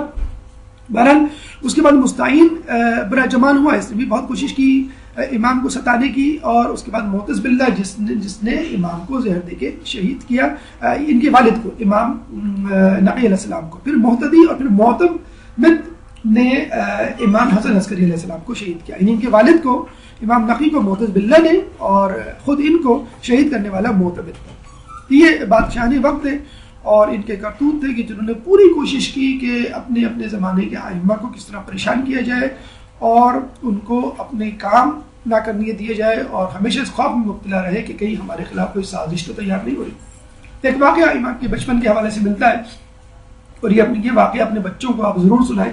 جو بچے یہ کہتے ہیں کہ امی ابھی ہم چھوٹے ہیں، ہم نماز کیوں پڑھیں، ابھی ہم بالغ نہیں ہوئے، ہم حجاب کیوں کریں، ابھی جو ہے ہم پر روزے نماز فرض نہیں ہوئے تو ہم یہ عبادات کیوں بجائے لائیں۔ تو ایک دفعہ یہی ہمارے امام جو ہے بالکل جسے کہتے ہیں کم عمری میں بچپن میں کہیں کھڑے ہوئے تھے، تو بہل الدانہ کا وہاں سے گزر ہوا، تو انہوں نے دیکھا امام جو ہے الگ الگ خاموش کھڑے ہیں اور بچے کھیل رہے ہیں۔ تو بہل الدانہ نے کہا کہ آپ کیوں خاموش کھڑے ہیں، آپ کیوں الگ الگ کھڑے، کیا آپ کے پاس کوئی کھلونا نہیں، میں آپ کے لیے کھلونا لا دوں؟ تو امام نے کہا کہ ہم لہو و لعب، کھیل کود کے لیے پیدا نہیں ہوئے۔ امام نے کہا ابھی تو آپ نابالغ ہیں، ابھی تو آپ بچے ہیں، ابھی تو آپ کھیل سکتے ہیں۔ تو امام نے پھر واضح نصیحت کی کہ ہم جو ہے وہ اس کام کے لیے پیدا نہیں ہوئے۔ تو وہ بڑا جسے کہتے ہیں کہ پریشان ہوا کہ بھئی آپ بچے، آپ پہ کوئی ذمہ داری، کوئی واجبات تو ہے نہیں۔ تو امام نے دیکھیں کتنی عجیب بات کی، کیا اسٹریٹجی، کیا حکمت تھی جو آپ بچوں کو سمجھا سکتے ہیں، سکھا سکتے ہیں۔ کیا کہا امام نے کہ میں نے اپنے بچپن میں اپنی ماں کو جب کھانا پکانے کے لیے لکڑیاں جلاتے ہوئے دیکھا تھا تو میں یہ دیکھتا تھا کہ میری ماں پہلے چھوٹی چھوٹی لکڑیاں آگ میں ڈالتی تھی تاکہ آگ بھڑک اٹھے، اور اس کے بعد بڑی لکڑیوں کو ڈالتی تھی۔ تو آگ جو ہے چھوٹی لکڑیوں سے جلتی ہے، بڑی لکڑیوں سے نہیں۔ مجھے یہ خوف ہے قیامت کے دن اللہ تعالیٰ نعوذ باللہ من ذالک، اللہ تعالیٰ جو ہے وہ دوزخ میں بچوں کو پہلے نہ ڈالے دوزخ کی آگ بھڑکانے کے لیے، اور پھر بڑوں کو ڈالے بڑی لکڑیوں کی طرف۔ اب دیکھیے امام کی حکمت عملی، کیا اگر آدمی خوف خدا پیدا کرنا چاہے تو ہزار طریقے سے پیدا کر سکتا ہے، اور آدمی اگر جیسے کہتے ہیں خدا کو ناراض کرنا چاہے، اپنے نفس کو خوش کرنا چاہے تو اس کے بھی ہزار طریقے موجود ہیں۔ یہ طریقہ اپنے بچوں کو سکھائیں۔ وہ لڑکی جو 8 سال تک حجاب نہ کرے، 9 سال تک حجاب نہ کرے، اور 9 سال کے فوراً بعد کہہ دیا جائے کہ تم جو ہے آج سے تمہیں حجاب کرنا ہے، کل تک جو ہے وہ بے حجاب گھوم رہی تھی، آج صبح آپ کہتے ہیں بھائی تم بالغ ہو گئی اور تمہیں جو ہے حجاب کرنا ہے، امپاسبل، اس کے لیے ناممکن ہے حجاب کرنا کہ 8-9 سال جو ہے وہ اس طرح گزارے اور ایک دم سے اس کو کہے آپ 1 سال جو ہے وہ ایک دن میں حجاب کر لیں۔ جس لڑکے نے جو ہے وہ 15 سال نماز نہیں پڑھی، 15 سال بعد ایک دم سے آپ کہتے ہیں اس کو کہ آج تم بالغ ہو گئے، آج جو ہے تم پہ نماز واجب ہے، تمہیں نماز پڑھنا. تو جس طرح ہم نے دیکھا ہوگا کہ بچے اپنے ماں باپ کی کاپی کرتے ہیں، ڈریسنگ میں، کھانے پینے میں، بولنے میں نقل اتارتے ہیں. مثلا آپ نے دیکھا ہوگا آپ کی غیر موجودگی میں ٹیچرز کی نقلیں اتارتے ہیں ان کی غیر موجودگی میں. تو جب وہ کاپی کرتے ہیں، دیکھو اپنا بچہ جو ہے 12-13 سال کا ہوتا ہے، لیکن ہاتھ میں گاڑی ہوتی ہے، وہ چابی ہوتی ہے، کبھی گاڑی کا انیشن اسٹارٹ کر رہا ہوتا ہے، کبھی اسکوٹر پہ کک مار رہا ہوتا ہے، بڑا بننے کی کوشش کرتا ہے، بابا کے کپڑے پہننے کی کوشش کرتا ہے. اور چھوٹی بچی بھی جو ہے وہ لڑکی بھی جو ہے وہ ماں کی نقل اتارتی ہے، کبھی جو ہے وہ چمچہ کفگیل لے کے کچن میں چلی جاتی ہے، کبھی میک اپ سامان نکال کے میک اپ کرنا شروع کر دیتی ہے. تو آپ بچوں کو بتائیں گے دیکھیے بیٹا آپ کو بڑا بننے کی اگر جستجو ہے، دلچسپی ہے، تو آپ ان ذمہ داریوں کو اپنانا شروع کریں جو آپ کے ماں باپ ادا کر رہے ہیں. آپ نماز روزوں کو انجام دینا شروع کریں جو آپ پہ فرض تو نہیں ہوئے، لیکن اگر آپ ان کی پریکٹس کریں گے تو اللہ تعالیٰ اس میں تقویت دے گا. اور عادت ڈلتے ڈلتی ہے. جب آپ ابھی سے کوشش کریں، جس طرح میں امتحان ہوتا ہے، او لیول ہے، میٹرک کا امتحان ہے، وہی اصل امتحان ہے جس کی ڈگری جو ہے وہ سرٹیفائڈ ہوتی ہے، آفیشیل ہوتی ہے، سی وی میں پریزنٹ کی جاتی ہے. لیکن اس او لیول ایگزام کے لیے، میٹرک کے ایگزام کے لیے مقدمہ کتنا طویل ہوتا ہے؟ 8 سال کا مقدمہ ہوتا ہے. بلکہ 8 سال کا Montessori play group kinder garden کو ملا دیں 10 سال مقدماتی طور پہ آپ پڑھائی کر رہے ہوتے ہیں، اپنے آپ کو تیار کر رہے ہوتے ہیں. یعنی اگر آپ او لیول کا ایگزام دینے چاہیں، 8 سال تک اسکول نہ جائیں اور 10 سال تک، یا جسے کہتے ہیں نہ پڑھیں 8 کلاسیں، اور ایک دم سے جا کے آپ کہیں مجھے ایگزام دینا، تو کوئی آپ کو روکے گا نہیں. تو اسی طرح بچوں کو یہ کہیں کہ آپ جو ہے ابھی بالغ تو نہیں ہوئے، لیکن اگر آپ نے یہ سمجھا کہ میں 15 سال بعد یا 9 سال بعد فوراً ذمہ داری کو اٹھا لوں گا یا اٹھا لوں گی، تو یہ آپ کی بھول ہے. آپ کو ابھی سے اس کی پریکٹس کرنی ہے جو آپ کے اوپر واجب ہونے جا رہی ہے. امام روزہ شب کیسے گزارتے تھے؟ امام سجاد کے حوالے سے ان کی کنیز سے کسی نے پوچھا کہ تمہارے امام کیسے تھے؟ کنیز نے یہ پوچھا تھا کہ میں مختصر بتاؤں گا تفصیل سے. پوچھنے والے نے کہا کہ اختصار سے بتاؤ. اس نے کیا کہا تھا کہ رات میں نے بستر نہیں لگایا اور دن میں کبھی دستر نہیں لگایا، یعنی رات میں سوئی نہیں اور دن میں کھایا پیا نہیں، انہوں نے کچھ روزہ رکھا ہمیشہ. تو امام فقط یہ کام اس وقت نہیں کیا کرتے تھے کہ جب وہ گھروں میں ہوا کرتے تھے، جس طرح ہم ہوتے ہیں اپنے گھروں میں، اور تھوڑی سی کوئی تکلیف ہوئی تو فوراً ہمارے سارے روٹین ڈسٹرب ہو جاتے ہیں.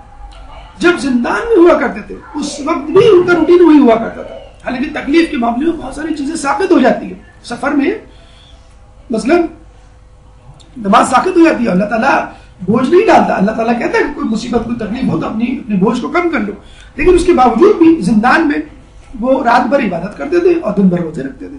کہتے ہیں کہ محتدی نے، جو بادشاہ تھا، اس نے صالح بن وسیف، مطلب ایک بہت ظالم شخص تھا جس کی جیل تھی، جسے کہتے ہیں ایک ٹارچر سیل تھا جس کے پاس، اس کو دیا کہ تم ان کو رکھو اور ان کو اذیتیں دو جتنی دے سکتے ہو.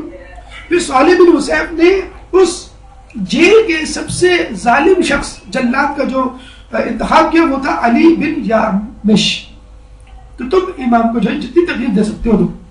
کچھ عرصے بعد مہدی نے آ کے پوچھا کہ بھائی اس قیدی کا کیا حال ہے جو میں نے تمہیں دیا تھا؟ تو علی بن یارمش جو ہے پتہ چلا کہ وہ خود بڑا متقی پرہیزگار آدمی بن گیا. کیوں؟ کہ میں ایسے شخص کو کس طرح تکلیف دے سکتے ہیں کہ جو دن بھر روزے رکھتا ہے اور رات بھر عبادت کرتا ہے.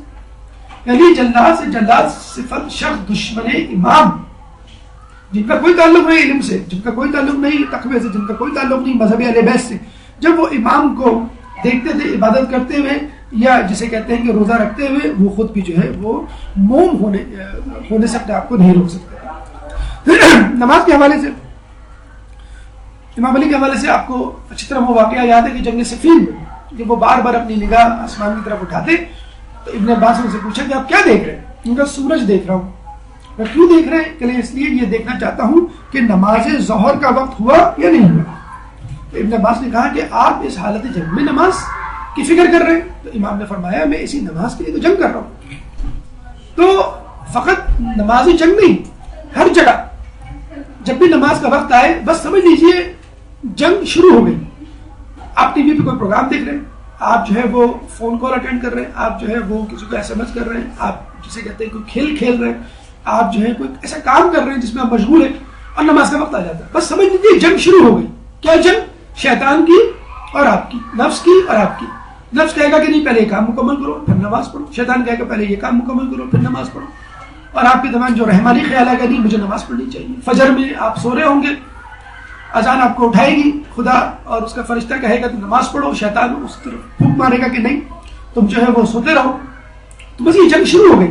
جس طرح جنگ صنفین ہے، اس طرح یہ بھی ایک جنگ شروع ہو گئی آپ کی، حق و باطل کی جنگ جسے کہتے شروع ہو گئی. امام کہتے ہیں کہ اگر کچھ لکھ بھی رہے ہوں تو قلم ویسے ہی رکھ دیا کرتے تھے اور نماز کے لیے چلے جایا کرتے تھے. ایک دفعہ کچھ اصحاب آئے، دیکھا امام کچھ لکھ رہے، لکھتے لکھتے نماز کا وقت ہوا، امام نے قلم رکھا اور چلے گئے. کہتے ہیں کہ قلم اپنی جگہ سے اٹھا اور حرکت میں آیا اور جو کچھ امام لکھ رہے تھے وہ جاری ہو گیا.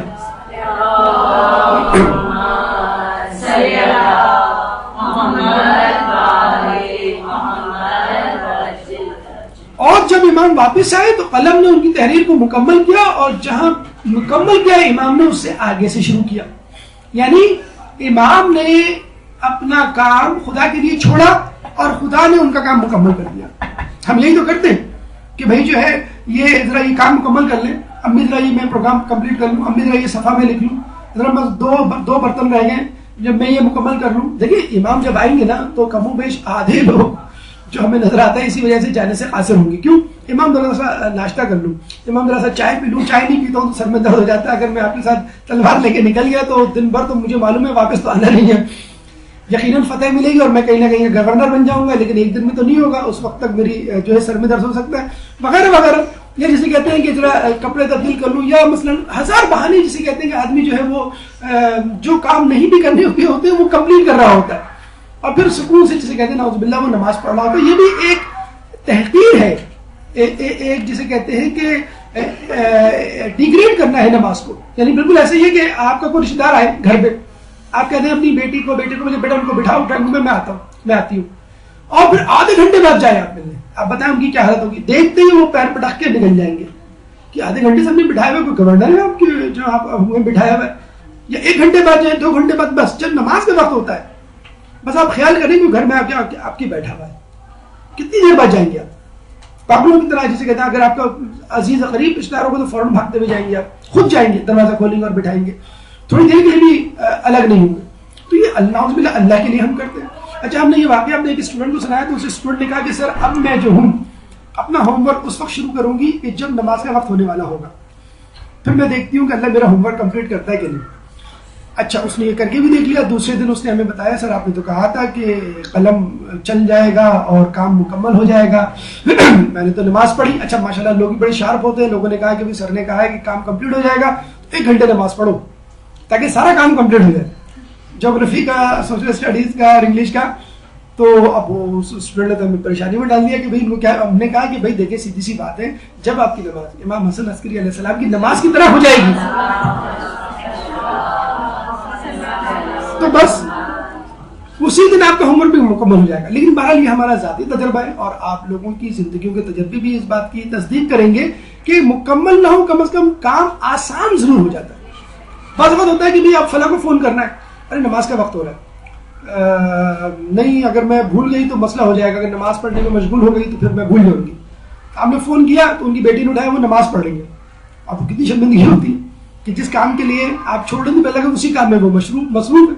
تو یہ اکثر ہوتا ہے کہ جس کام کے لیے آپ نے چھوڑا ہوتا ہے پتہ چلا کہ وہی جو ہے کام جو دوسرا بھی کر رہا ہوتا ہے، پھر آپ کو شرمندگی ہوتی ہے کہ یہ کام تو ہمیں بھی کرنا چاہیے تھا جو ہم نے نہیں کیا. تو وہی بات ہے کہ اگر آپ اللہ کو نعوذ باللہ مطلب یہ تو نہیں کہنا چاہیے لیکن پھر بھی اللہ کو عزت دیں گی تو اللہ آپ کو عزت دے گا معاشرے میں. اور اللہ کو نعوذ باللہ آپ ڈیگریڈ کریں گی، بے عزت کریں گی. ڈیلے کرنا بے عزت کرنا تو ہے، کسی کو کھڑے رکھنا اور انتظار کروانا بغیر کسی وجہ کے بے عزت کرنے کے مترادف ہے.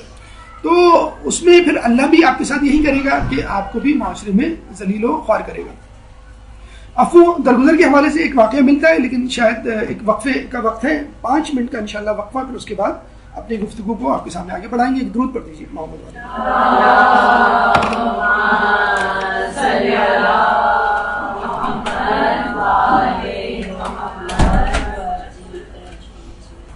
اعوذ باللہ من الشیطان الرجیم، بسم اللہ الرحمن الرحیم. عفو درگزر کے حوالے سے یقیناً بہت سارے واقعات اور دیگر ائمہ سے بھی منقول ہیں، لیکن یہاں ایک واقعہ بڑا سبق آموز ہے اور اس کے کئی پہلو نکلتے ہیں. امام کے صحابیوں میں ایک شخص تھا احمد بن اسحاق اور سید حسین بن حسن.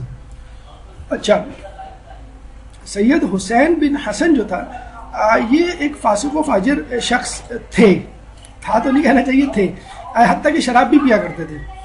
ایک دفعہ سید حسین بن حسن احمد بن اسحاق کے پاس آئے، جو اس زمانے میں کسی بڑی پوسٹ پہ تھے حکومت کی، اور غالباً اوقاف جو ہوتا ہے حکومت کا، محکمہ اوقاف، اس کی پوسٹ پہ تھے. اب سید حسین اس زمانے میں شراب پیا کرتے تھے، فاسق و فاجر تھے، تو ظاہر سی بات ہے احمد بن اسحاق نے منع کر دیا سختی سے کہ میں نہیں ملنا چاہتا. اچھا، اتفاق سے سید، جیسے کہ نام ظاہر ہے، حسین بن حسن جو ہے سید خاندان سے تھے، اور چھٹے امام سے ان کا نسل جا کے نسب ملتا تھا. جب احمد بن اسحاق نے ان سے ملنے سے انکار کر دیا، اور اس کے بعد کچھ عرصے کے بعد وہ حج پہ گئے اور امام سے ملنے مدینے گئے، تو خود سامرہ آئے، تو خود امام حسن عسکری علیہ السلام نے احمد بن اسحاق سے ملنے سے انکار کر دیا. تو وہ جب بڑی منت سماجت کی اور کہا کہ آپ کم از کم میرا وہ تو بتائیں جرم. امام نے کہا کہ تم نے سید حسین بن حسن سے ملنے سے انکار کرتے تھے، اس لیے ہم نے تم سے ملنے سے انکار کر دیا. تو اس شخص نے کہا کہ امام آپ کو معلوم ہے وہ شخص شراب پیتا ہے. امام نے کیا کہا، کچھ بھی ہو وہ ہے تو ہمارے خاندان سے، یعنی سید سادات ہے. اور یقیناً یہ ہے احادیث میں موجود ہے بات کہ اگر سید یا سادات کوئی گناہ بھی کرے تو بھی ان کا احترام کرو کہ وہ ہمارے خاندان سے، کم از کم اس حوالے سے. یہ نہیں کہ آپ بھی گناہ کرنے لگ جائیں گے، جب سید گناہ کر رہے ہیں تو ہم بھی گناہ کریں، یہ نہیں، کہ کم از کم وہ ہمارے خاندان سے، تو کم از کم اس بات پر احترام کرو. ایسا ہوتا ہے جو اچھے خاندان کا ہوتا ہے لوگ عموماً اس کا احترام کرتے ہیں، تو پھر سید ہونے کے حوالے سے تو ماشاءاللہ ضرور احترام ہونا چاہیے. بہرحال تو جب امام کے نام سے سرزنش سنی تو جو احمد بن اسحاق تھے انہوں نے فوراً کہا کہ ٹھیک ہے، اگر آپ کہتے ہیں تو میں ضرور اس کا اکرام کروں گا. اور فوراً گئے اپنے گھر، اور سب سے پہلے جو ہے وہ سید حسین بن حسن کے گھر گئے، اس کا دروازہ کھٹکھٹایا اور اس کو گلے لگایا اور اس سے معافی مانگی. تو سید حسین نے کہا کہ بھائی خیریت تو ہے، تم مجھ سے کیوں معافی مانگ رہے ہو اور کیا ہو گیا؟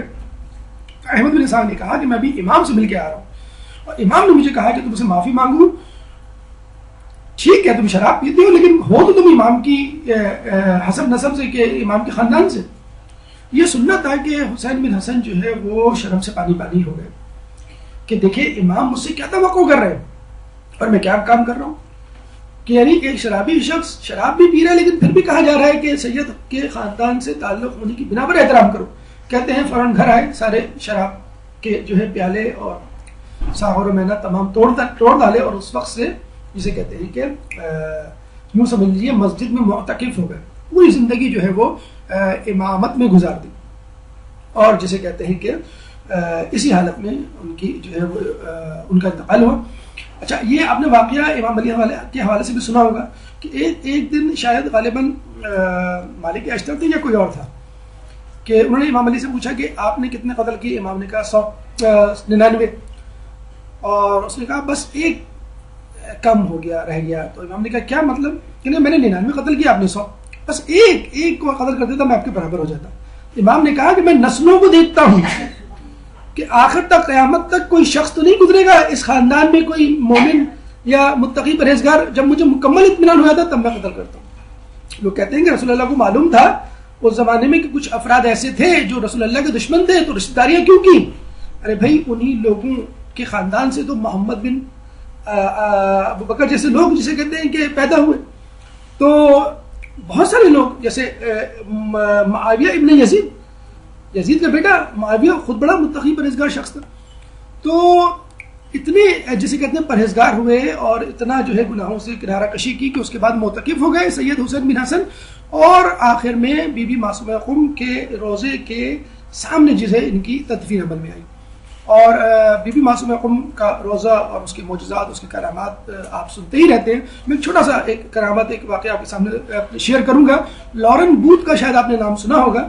یہ ٹونی بلیئر کی سالی ہے، اور یہ جب مسلمان ہوئی، جب ان سے پوچھا گیا بھائی آپ کیوں مسلمان ہوئی، تو کہنے لگے کہ جب میں بی بی معصومہ قم کے مزار پہ گئی تو مجھے ایک عجیب روحانیت محسوس ہوئی، اور میرے دل میں یہ بات آ گئی کہ اسلام ہی سچا مذہب ہے، مذہب اہل بیت ہی حق مذہب ہے. اور اس کے بعد سے میں مسلمان ہو گئی، اور ایک دم سے ان کی کایا پلٹی، اپنی کتابیں لکھی اور تقاریر کی اور لوگوں کو اسلام کا پیغام پہنچایا. تو دیکھیے حسین بن جو امام کے صحابی تھے حسین بن حسن، ان کو اللہ تعالیٰ نے پھر کتنی عزت و توقیر دی. کہ کہاں ان کو جو ہے وہ دفن کی جگہ ملی اور اس کے بعد کیسی کایا پلٹی.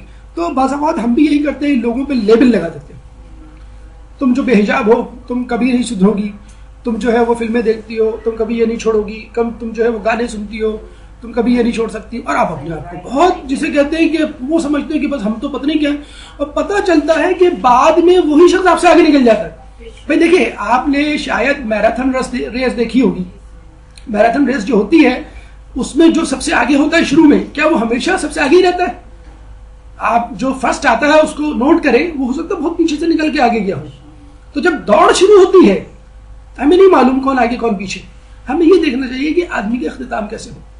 جب اللہ تعالیٰ جو ہے آپ کے گناہوں کو بخش رہا ہے تو کیا آپ کے آس پاس جو لوگ ہیں ان کو نہیں بخش سکتا؟ اور آپ کس طرح کانفیڈنس سے کہہ سکتے ہیں ٹھیک ہے آپ بھائی جان نماز پڑھ رہے ہیں, کیا آپ نے گناہ نہیں کیے؟ نمبر ایک, اگر آپ نے گناہ کیے تو آپ کس طرح کانفیڈنٹلی کہہ سکتے ہیں کہ بھائی میرے سارے گناہ اللہ نے معاف کر دیے؟ ہو سکتا نہ کیوں. آپ ان گناہوں کو اپنے سامنے رکھیں. ہو سکتا ہے وہ شخص جو آپ کے سامنے نظر آ رہا ہے گناہ گار ہوگا, لیکن ہو سکتا ہے کوئی ایسی نیکی کر رہا ہو, یا ہو سکتا ہے خود اپنے گناہوں پر نادم ہو اور مسلسل معافیا مانگ رہا ہو, توبہ کر رہا ہو, اللہ تعالیٰ مجھے کسی طرح اس سے نجات دے دے. تو ہمیں لوگوں کو حقارت سے, بلکہ مولا کا ہمیں قول بھی ملتا ہے کہ لوگوں سے نفرت نہ کرو, ان کے گناہوں سے نفرت کرو. جب گناہ سے نفرت کریں گے تب آپ لوگوں کے قریب ہوں گے, ورنہ تو دیکھا جائے تو ہم بھی اس قابل نہیں ہیں کہ امام ہمیں منہ لگائیں, اپنی محفل میں بٹھائیں. جو ہمارے کرتوت ہیں, جو ہمارے روز و شب ہیں, وہ بھی اس قابل نہیں ہے. ہم ہو سکتا ہے دوسروں سے بہتر ہوں, لیکن کئی لوگوں سے جسے کہتے ہیں کہ بدتر ہوں. تو کسی کو بھی گناہ کی بنیاد پر بدتر نہیں سمجھنا چاہیے, کمتر نہیں. ہاں, جو شخص علی الاعلان گناہ کرتا ہو اور اپنے گناہ پہ بہت زیادہ اتراتا ہو, فخر کرتا ہو, ایسے لوگ یقیناً جسے کہتے ہیں کہ قابل مذمت ہیں. اچھا, ہمارے ائمہ کے حوالے سے بس یہی سمجھا جاتا تھا کہ وہ جو ہے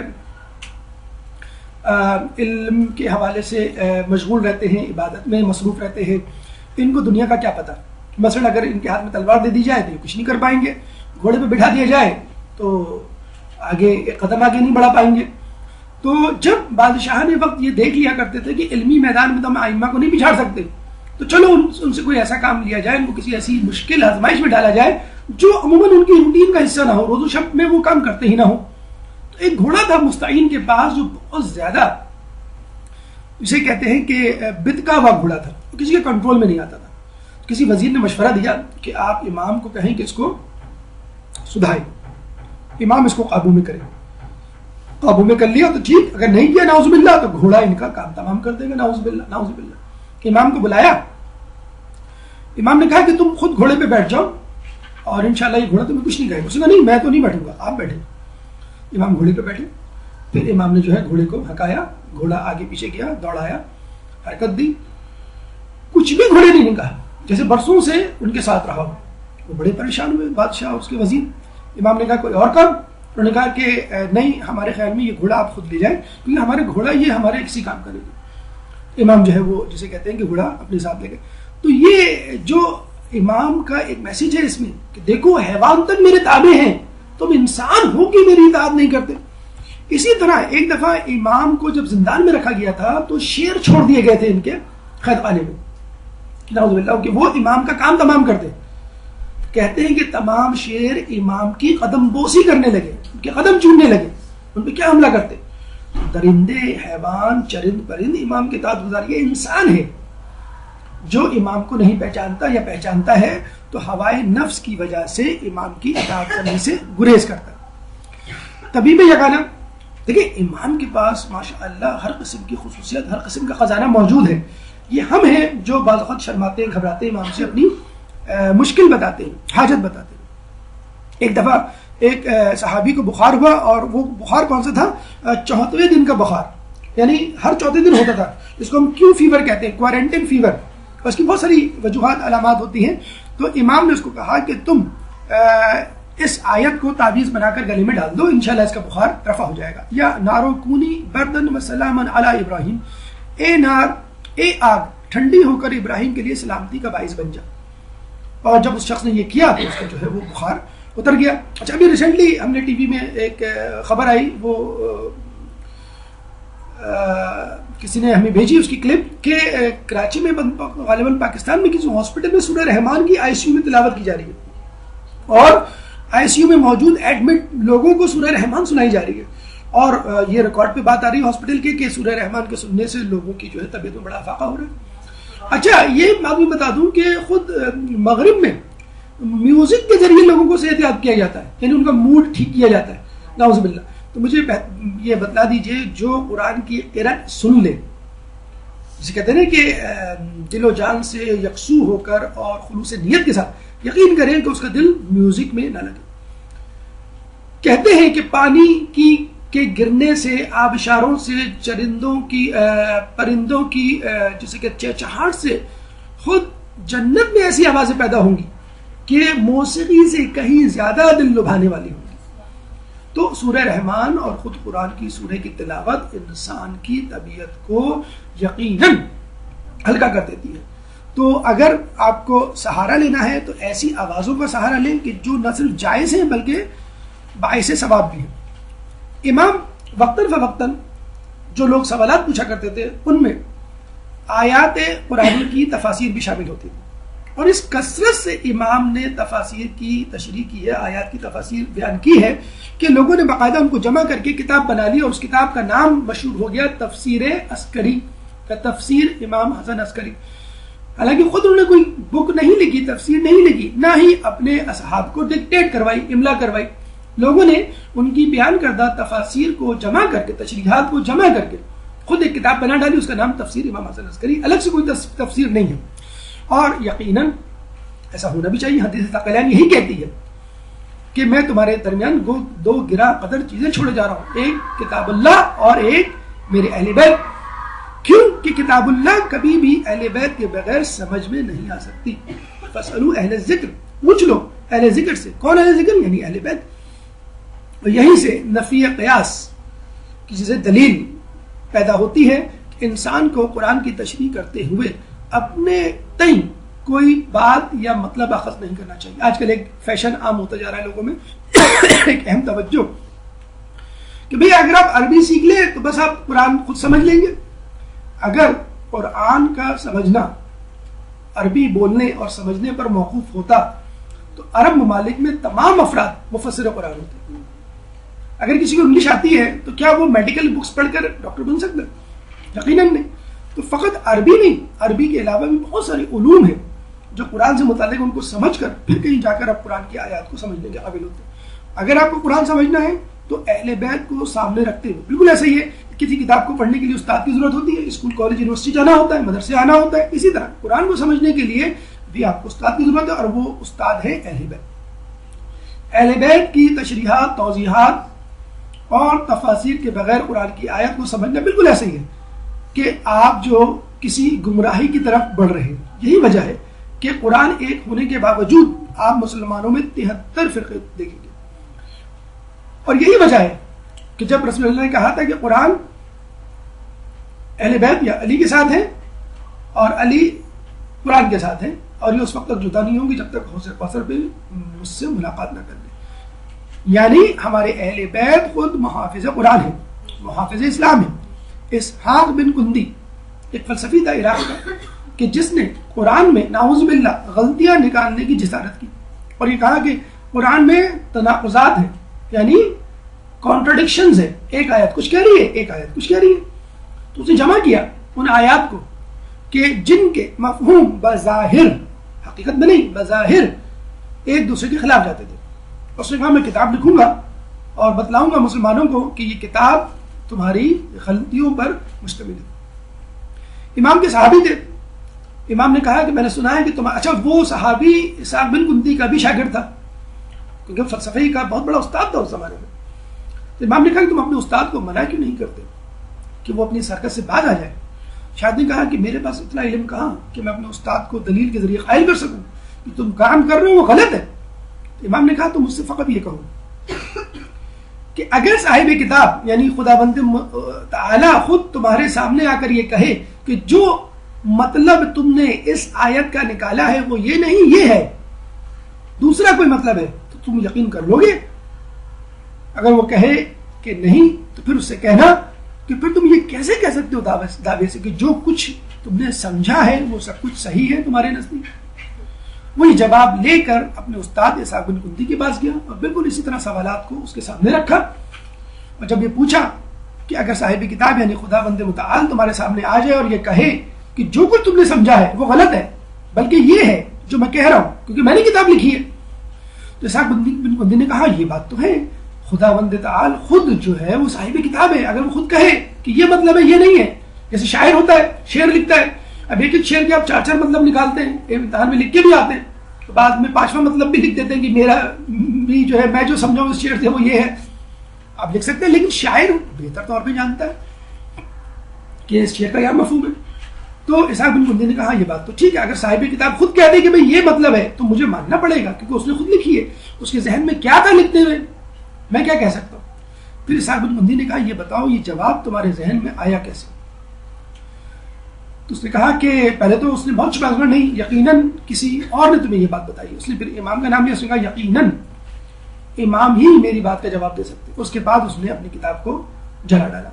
تو یہ حقیقت ہے کہ قرآن کو سمجھنے کے لیے جب تک مذہب اہل بیت کا خود اہل بیت کا سہارا نہ لیا جائے تو انسان فتنوں میں پڑ جاتا ہے۔ آپ نے غالباً یہ سنا ہوگا کہ ہالینڈ میں ایک مووی بنی تھی فتنہ، FITNA، اتنی خطرناک اتنی فتنہ پرور مووی تھی کہ اس کو امریکہ میں اس زمان میں بین کر دیا تھا۔ اب پتہ نہیں وہ اب کیا، تو انٹرنیٹ کا زمانہ ہے، بین کا سوال ہی پیدا نہیں ہوتا۔ بہرحال جب یہ مووی بنی تو 2-3 لوگوں نے مل کر اس کو بنایا، اس پہ ریسرچ کی، قرآن کو پڑھا اور اس میں سے بالکل اسحاق بن کنتی کی طرح آیات نکالی اور اس مووی میں پیش کی کہ دیکھیں قرآن میں کتنی زیادہ کانٹرڈکشنز ہیں۔ تو اس میں ایک شخص تھا پروڈیوسر جسے کہتے ہیں ارنولڈ وین ڈورن، جس نے قرآن پڑھنے کا سلسلہ جاری رکھا کہ چلو اس مووی کا فتنہ پارٹ 2 پارٹ 3 بھی بناؤں گا، اور کہتے ہیں جب اس نے قرآن بہت دل بھر کے پڑھا تو ظاہر سی بات ہے آدمی جب کسی بحث میں جاتا ہے اور خوب دل لگا کے اور سوچ سمجھ کے پڑھتا ہے تو پھر ہدایت مل جاتی ہے۔ کہتے ہیں اس کو ہدایت مل گئی اور وہ مسلمان ہو گیا، یعنی قرآن کے خلاف مووی بنانے والا مسلمان ہو گیا، اور پھر اس نے جا کے باقاعدہ حج بھی کیا اور بتایا کہ جو کچھ میں نے سمجھا تھا وہ غلط سمجھا تھا، اصل مطلب یہ ہے۔ تو وہی بات ہے، اگر انسان جو ہے وہ خلوص کے ساتھ قرآن کو پڑھے گا تب اس کو جا کے اصل مفہوم سے آگاہی ہوگی، ورنہ ہر چیز جو بظاہر اچھی نظر آتی ہے وہ فتنہ ہے۔ اللہ سے کرے دور تو تعلیم بھی فتنہ، املاک بھی، اولاد بھی، جاگیر بھی فتنہ، نہ حق کے لیے اٹھے تو شمشیر بھی فتنہ، شمشیر ہی کیا نعرہ تکبیر بھی فتنہ۔ وہ جو ایک شعر پڑھا جاتا ہے نا کہ کیا ظلم ہوا، پڑھے گا کون، مجھے یاد نہیں آ رہا مکمل، یہ بھی کیا ظلم ہوا اسلام کی تقدیر کے ساتھ، یہ بھی کیا ظلم ہوا اسلام کی تقدیر کے ساتھ، قتل شبیر ہوا نعرہ تکبیر کے ساتھ۔ وہی کہتے تھے نا کہ بھائی جلدی قتل کرو امام حسین کو، ہماری نماز قضا ہو رہی ہے، نعوذ باللہ۔ نماز بھی پڑھتے تھے، نعرہ تکبیر بھی لگا۔ اچھا آج کل بھی یہی اس قسم کے لوگ جسے کہتے ہیں تکفیری موجود ہیں، داڑیاں ہوتی ہیں، نعرہ تکبیر لگا رہے ہوتے ہیں، اور جسے کہتے ہیں کہ اپنے ہی جیسے مسلمانوں کو بھی شہید کر رہے ہوتے ہیں، امام بارگاہوں میں دھماکے کر رہے ہوتے ہیں، اور یہ سمجھ رہے ہوتے ہیں کہ ہم جو ہے وہ بس سیدھے جنت میں چلے جائیں گے۔ ایک تکفیری کو کسی نے خواب میں دیکھا، کہنے لگے کہاں ہو، کہیں گے پتہ نہیں، مجھے لگتا ہے میں جنت سے بھی آگے نکل گیا ہوں۔ اتنا زور کا دھماکہ کیا، اتنا مطلب کہتا میں اس سے بھی مجھے تو کچھ نظر نہیں آ رہا۔ اب بھائی ہمیں تو یہ معلوم ہے قیامت قائم ہونے کے بعد جنت ہی ایک عافیت ہے، اس کے بعد جو بھی جگہ ہے وہ جہنم ہے یا اس جیسی ہے۔ تو شمشیر ہو، نعرہ تکبیر ہو، اولاد ہو، جاگیر ہو، کچھ بھی ہو، اگر خلوص نیت شامل حال نہیں ہوگی، اور ہم تو صرف ایک بات کہیں گے اہل بیت کی محبت، ولایت علی، مودت اہل بیت شامل حال نہیں ہوگی تو وہ پھر آپ کو دور لے جائے گی، چاہے آپ کتنے ہی مسلمان بنتے پھریں۔ اسلام کے محافظ بھی تھے، فقط اس قرآن کے محافظ نہیں تھے، یعنی نت نئے فتنوں سے بچانا بھی امام کا کام تھا۔ اسی لیے ہم کہتے ہیں کہ ہمارے یہاں نبی کو صاحب شریعت کہا جاتا ہے اور امام کو محافظ شریعت، صاحب اسلام اور محافظ اسلام۔ اس زمانے کے بادشاہ کے دور میں جب بارش نہیں ہوتی تو لوگ نماز استسقاء پڑھتے تھے۔ ایک زمانے میں ایسا ہوا کہ بارش نے ہونے کا نام نہیں لیا، تو عیسائی راہب آئے، ان میں سے ایک عیسائی راہب نے ہاتھ اٹھا کے دعا کی جب دعا کی تو بارش ہو گئی. اچھا دوسری مرتبہ پھر ایسا ہوا کہ بارش نہیں ہوئی بارش کے موسم میں.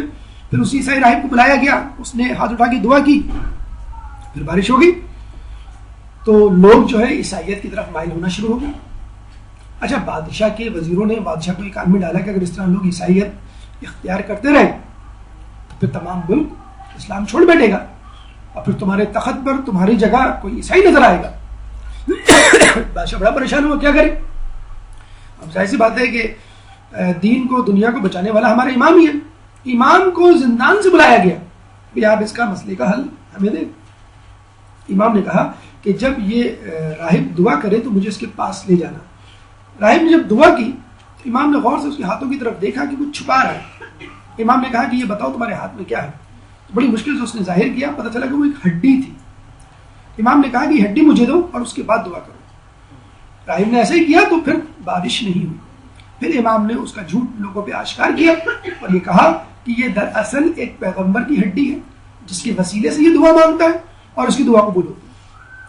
تو اس کا مطلب کیا ہوا کہ اگر بدکار بلکہ لا دین بے دین شخص بھی ہو لیکن کسی ایسے شخص کے وسیلے سے دعا مانگے تو جو خدا کو محبوب ہو تو اللہ تعالیٰ اس کی دعا قبول کر لیتا ہے. خود کراچی میں اور دوسری جگہوں پہ بھی غالباً مارچ اور اکتوبر کے مہینے میں عیسائی افراد آتے ہیں.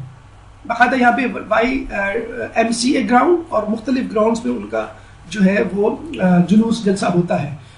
لاسٹ ٹائم میرے خیال میں یہ جو قائد اعظم کا مزار ہے اس کے اپوزٹ میں ان کا وہ ہوا تھا جلسہ. بالکل یہی ہوتا ہے کہ باقاعدہ آ کے وہ جو ہے وہ دعا مانگتے ہیں اور بتایا جاتا ہے کہ بہت سارے فالج زدہ ان کا فالج ختم ہو گیا, نابینا بینا ہو گئے. بہرحال یہ میں نے پوسٹرز بہرحال جگہوں پہ لکھے دیکھے ہیں گئے.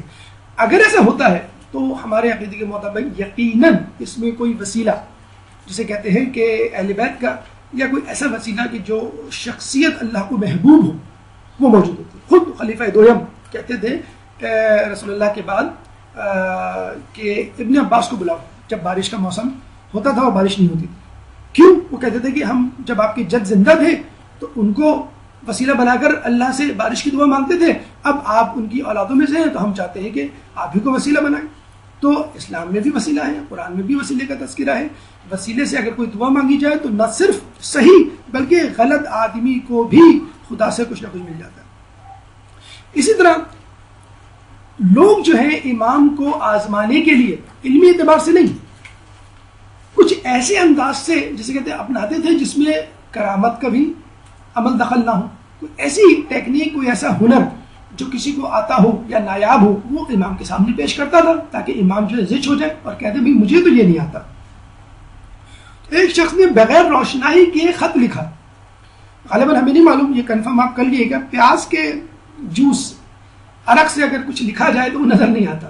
بہرحال ہم نے بچپن میں سنا تھا, یہ بہرحال پیاز سے واسطہ آپ لوگوں کا زیادہ رہتا ہوگا, آپ دیکھ لیے گا. لیکن بہرحال کچھ ایسی ہوتی ہیں سیاہیاں کہ جن سے آپ لکھیں تو وہ نظر نہیں آتا جب تک آپ اس کو شمع کی لو آگ کے اوپر رکھ کے نہ پڑے. اس شخص نے لکھا اور امام کو بھیج دیا وہ خط کہ امام اس خط کا جواب دے. اب اس پہ کچھ نظر تو آتا نہیں تھا. امام نے اس خط کا جواب دیا اور اس کے بعد اس شخص کے والدین کا بھی نام لکھا نیچے کہ تمہارا نام یہ ہے, تمہارے والد والدہ کا نام یہ ہے اور تم نے یہ خط لکھا. وہ بیچارہ جیسے کہتے ہیں جھک کے اس نے امام پر ایمان لے آیا کہ امام جو ہے واقعی ہر چیز پہ مکمل عبور اور دسترس رکھتے. بلکہ ایک شخص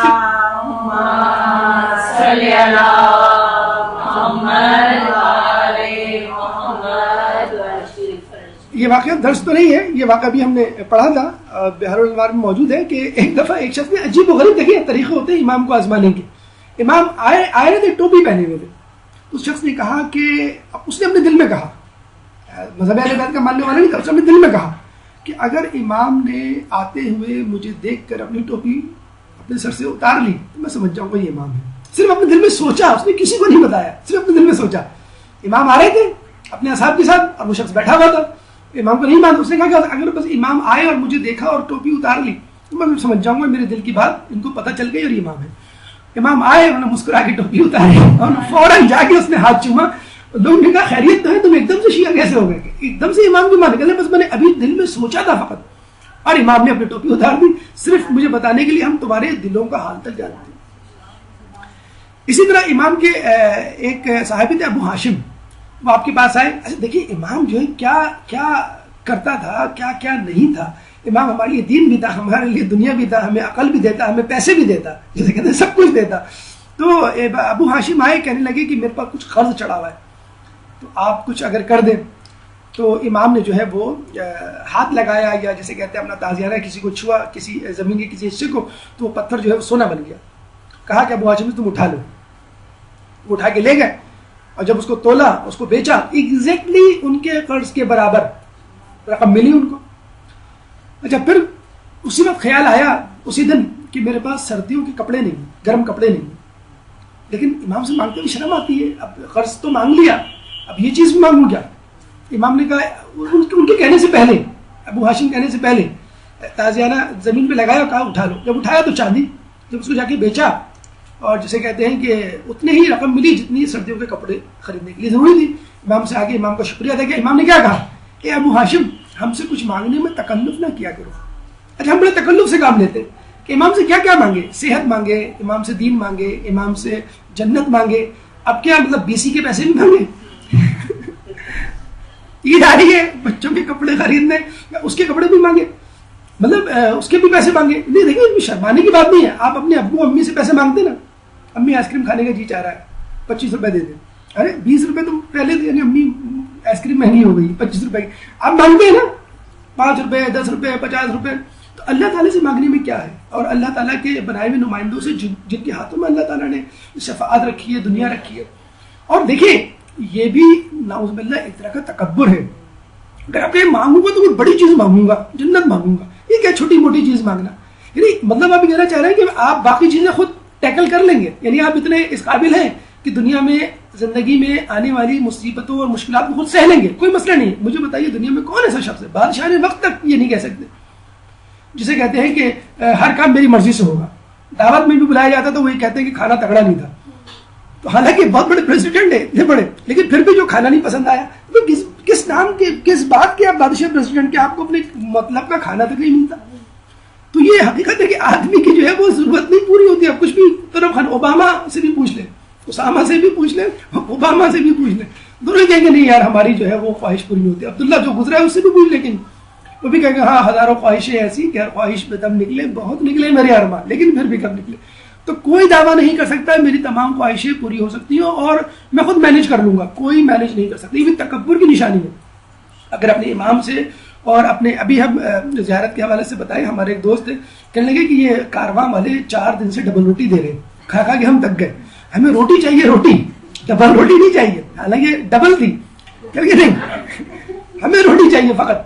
تو وہ ہمارے ساتھ گزرے کہیں سے, کہنے لگے کہ او ہو کیا خوبصورت, کتنی اچھی روٹی, کتنی اچھی خوشبو, بالکل کراچی والی خوشبو روٹی کی, چلو روٹی خریدتے ہیں. ہم نے کہا یہ شرم کرو, تم کربلا میں آگے ہو, تمہیں اپنی خواہشات کی پڑی ہوئی ہے, چاہے روٹی کی خواہش کیوں نہ ہو.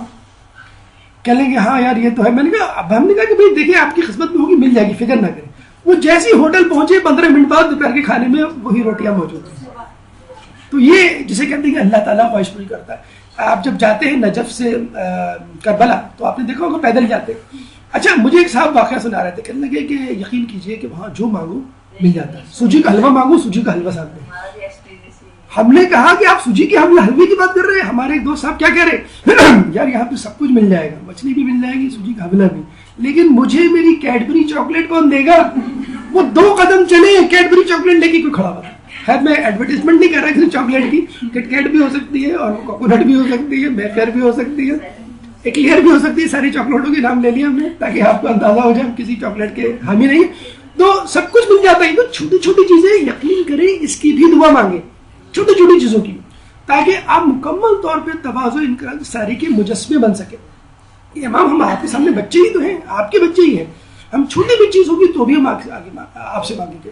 حدیث رسول میں آ گیا, اگر تمہارے جوتے کا تسمہ بھی ٹوٹ جائے تو بھی اللہ سے مانگو. وہ بھی اللہ سے, تمہیں خریدنا تو ہوگا, تمہیں اس کو ریپیئر تو کرنا ہوگا, لیکن پہلے اللہ سے مانگو, اور پھر اپنی کوششیں جسے کہتے ہیں وہ بھی جاری رکھو.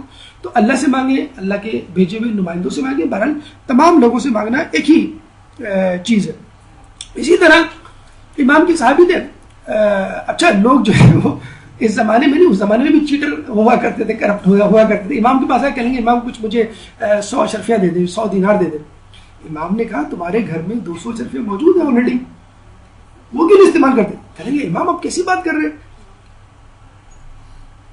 کہ اشرف اگر اشرف موجود ہے میں آتا کیوں آپ کے پاس؟ نہیں ہے، کوئی بھی نہیں ہے. کہنے اچھا پھر نہیں ہوں گی تو تم 100 اشرفیاں 100 دینار لے جاؤ، لیکن وہ 200 اشرفیاں تمہاری کسی کام کی نہیں آئیں گی، کام کی نہیں ہوں گی.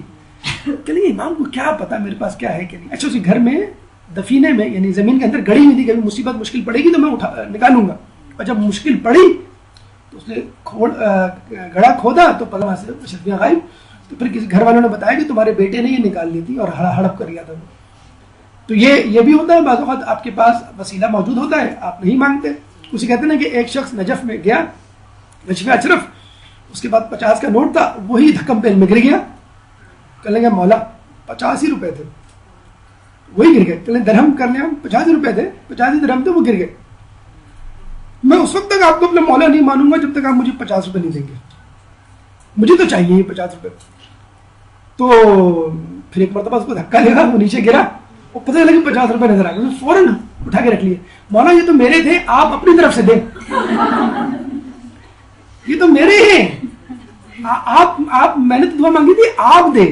نعوذ باللہ. لیکن ایسے بھی جیسے کہتے ہیں کہ لوگ تھے، اور لوگ آپ بھی فائدہ اٹھائے لیکن ذرا کرپشن سے نہیں، چیٹنگ والے انداز سے نہیں. اچھا ایک شخص تھا، وہ گیا مولا کے مزار پہ، کہنے لگا مولا آپ کے گنبد میں اتنی ساری اینٹیں ہیں، ایک اینٹ دے دیں مجھے.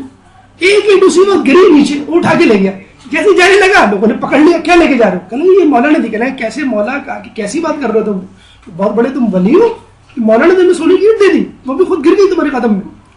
دوسرے دن آیا، پھر اس نے اسی، دیکھیں مانگنے والے بھی مانگتے ہیں تو ملتا ہے، ہم آپ مانگتے نہیں ہیں نا اس طرح بچوں کی طرح دامن پکڑ کے.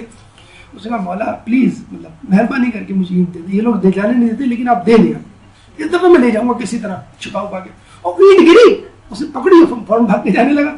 لوگوں نے پھر پکڑ لیا اس کو کہ تم پھر چرا کے لے کے جا رہے ہو. چرا کے کہا، اوپر سے گری ہے. لوگوں نے کہا نہیں ہم نہیں مان سکتے، یہ حرم کی جو ہے وہ امانت ہے. تیسرے دن آیا ڈھیٹ آدمی، پھر اس نے دعا مانگی اور پھر اینٹ گری اور پھر وہ جانے لگا. لوگ پکڑ کے اس زمانے کے مجتہد کے پاس لے گئے اس کو، کہنے دیکھیں یہ حرکتیں کر رہا ہے، یہ بہانے بازی کر رہا ہے. اس مجتہد نے خیر پوچھا، جتنا تفصیل سے اس نے بتایا بالکل سچ سچ کہ یہ مسئلہ ہے. 3 مرتبہ خواب میں آئے، 3 مرتبہ میں نے دعا کی ان کو، اور پھر مجتہد نے کہا ٹھیک ہے اس کو یہ اینٹ لے جانے دے دو، یہ اسی کے حصے کی ہے، یہ اسی کا نصیب ہے. تو یقین کرے مولا امام خدا اگر مانگنے پر آئے، ہمیں بس جسے کہتے ہیں مانگنے کا انداز نہیں آتا. ہم تو جسے کہتے ہیں کہ دیکھا جائے تھوڑے سے بہت زیادہ تو نہیں کہنا چاہیے، بے وقوف ہے کہ فقط جنت مانگتے ہیں. ہمیں دنیا بھی مانگنی چاہیے، اس میں کوئی حرج نہیں ہے، دنیا بھی مانگے اور جنت بھی مانگے. کیونکہ بعض وقت دنیا نہ ہونے کی وجہ سے بھی آدمی کفر کے قریب، فقر کے بارے میں کہا جاتا ہے نا کہ فقر جو ہے وہ انسان کو کفر کے قریب لے جاتا ہے. فقر اگر کوئی شخص ہوتا تو مجھے قتل کر دیتا، مولا کہتے ہیں. کوئی حرج نہیں ہے، جتنی دنیا چاہے، جتنی خواہش آپ پوری کرنا چاہیں ضرور پوری کیجیے، بس آپ کی خواہش خدا کی محبت پر غالب نہ ہے، بس یہ فکر ہے.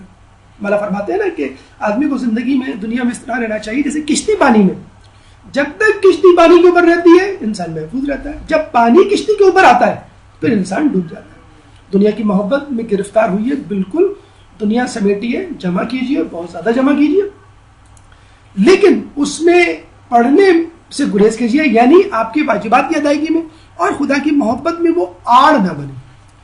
مجمع بن السلط اور ام خانم کی ایک خاتون گزری ہیں جو عجیب انداز سے ائمہ سے ان کی امامت کے ثبوت جو ہے وہ طلب کیا کرتی تھی. اور کیا تھا وہ طریقہ کہ وہ بہت سارے سنگریزے لے جایا کرتی تھی اور کہتی تھی کہ آپ اس کے اوپر اپنی مہر امامت ثبت کریں، اور امام کرتے تھے. ایک دفعہ ان کا بیٹا مجمع بن السلط وہ آیا امام کے سامنے، تو امام نے کہا کہ ہاں تمہاری ماں بھی تمہاری طرح سنگریزوں پہ مہر امامت ثبت کرواتی تھی. اور امام نے پھر جو ہے اس میں مہر امامت جو ہے وہ ثبت کی.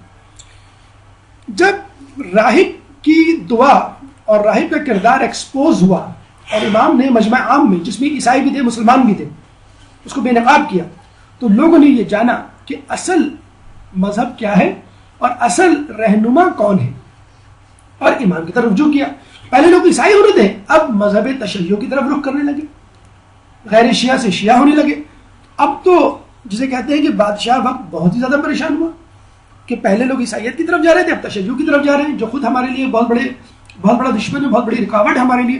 چنانچہ امام کو جو ہے وہ تعلیات زندان میں ڈال دیا، اور اسی معتمد نے آپ کو زہر دے کر آپ کو شہید کر دیا.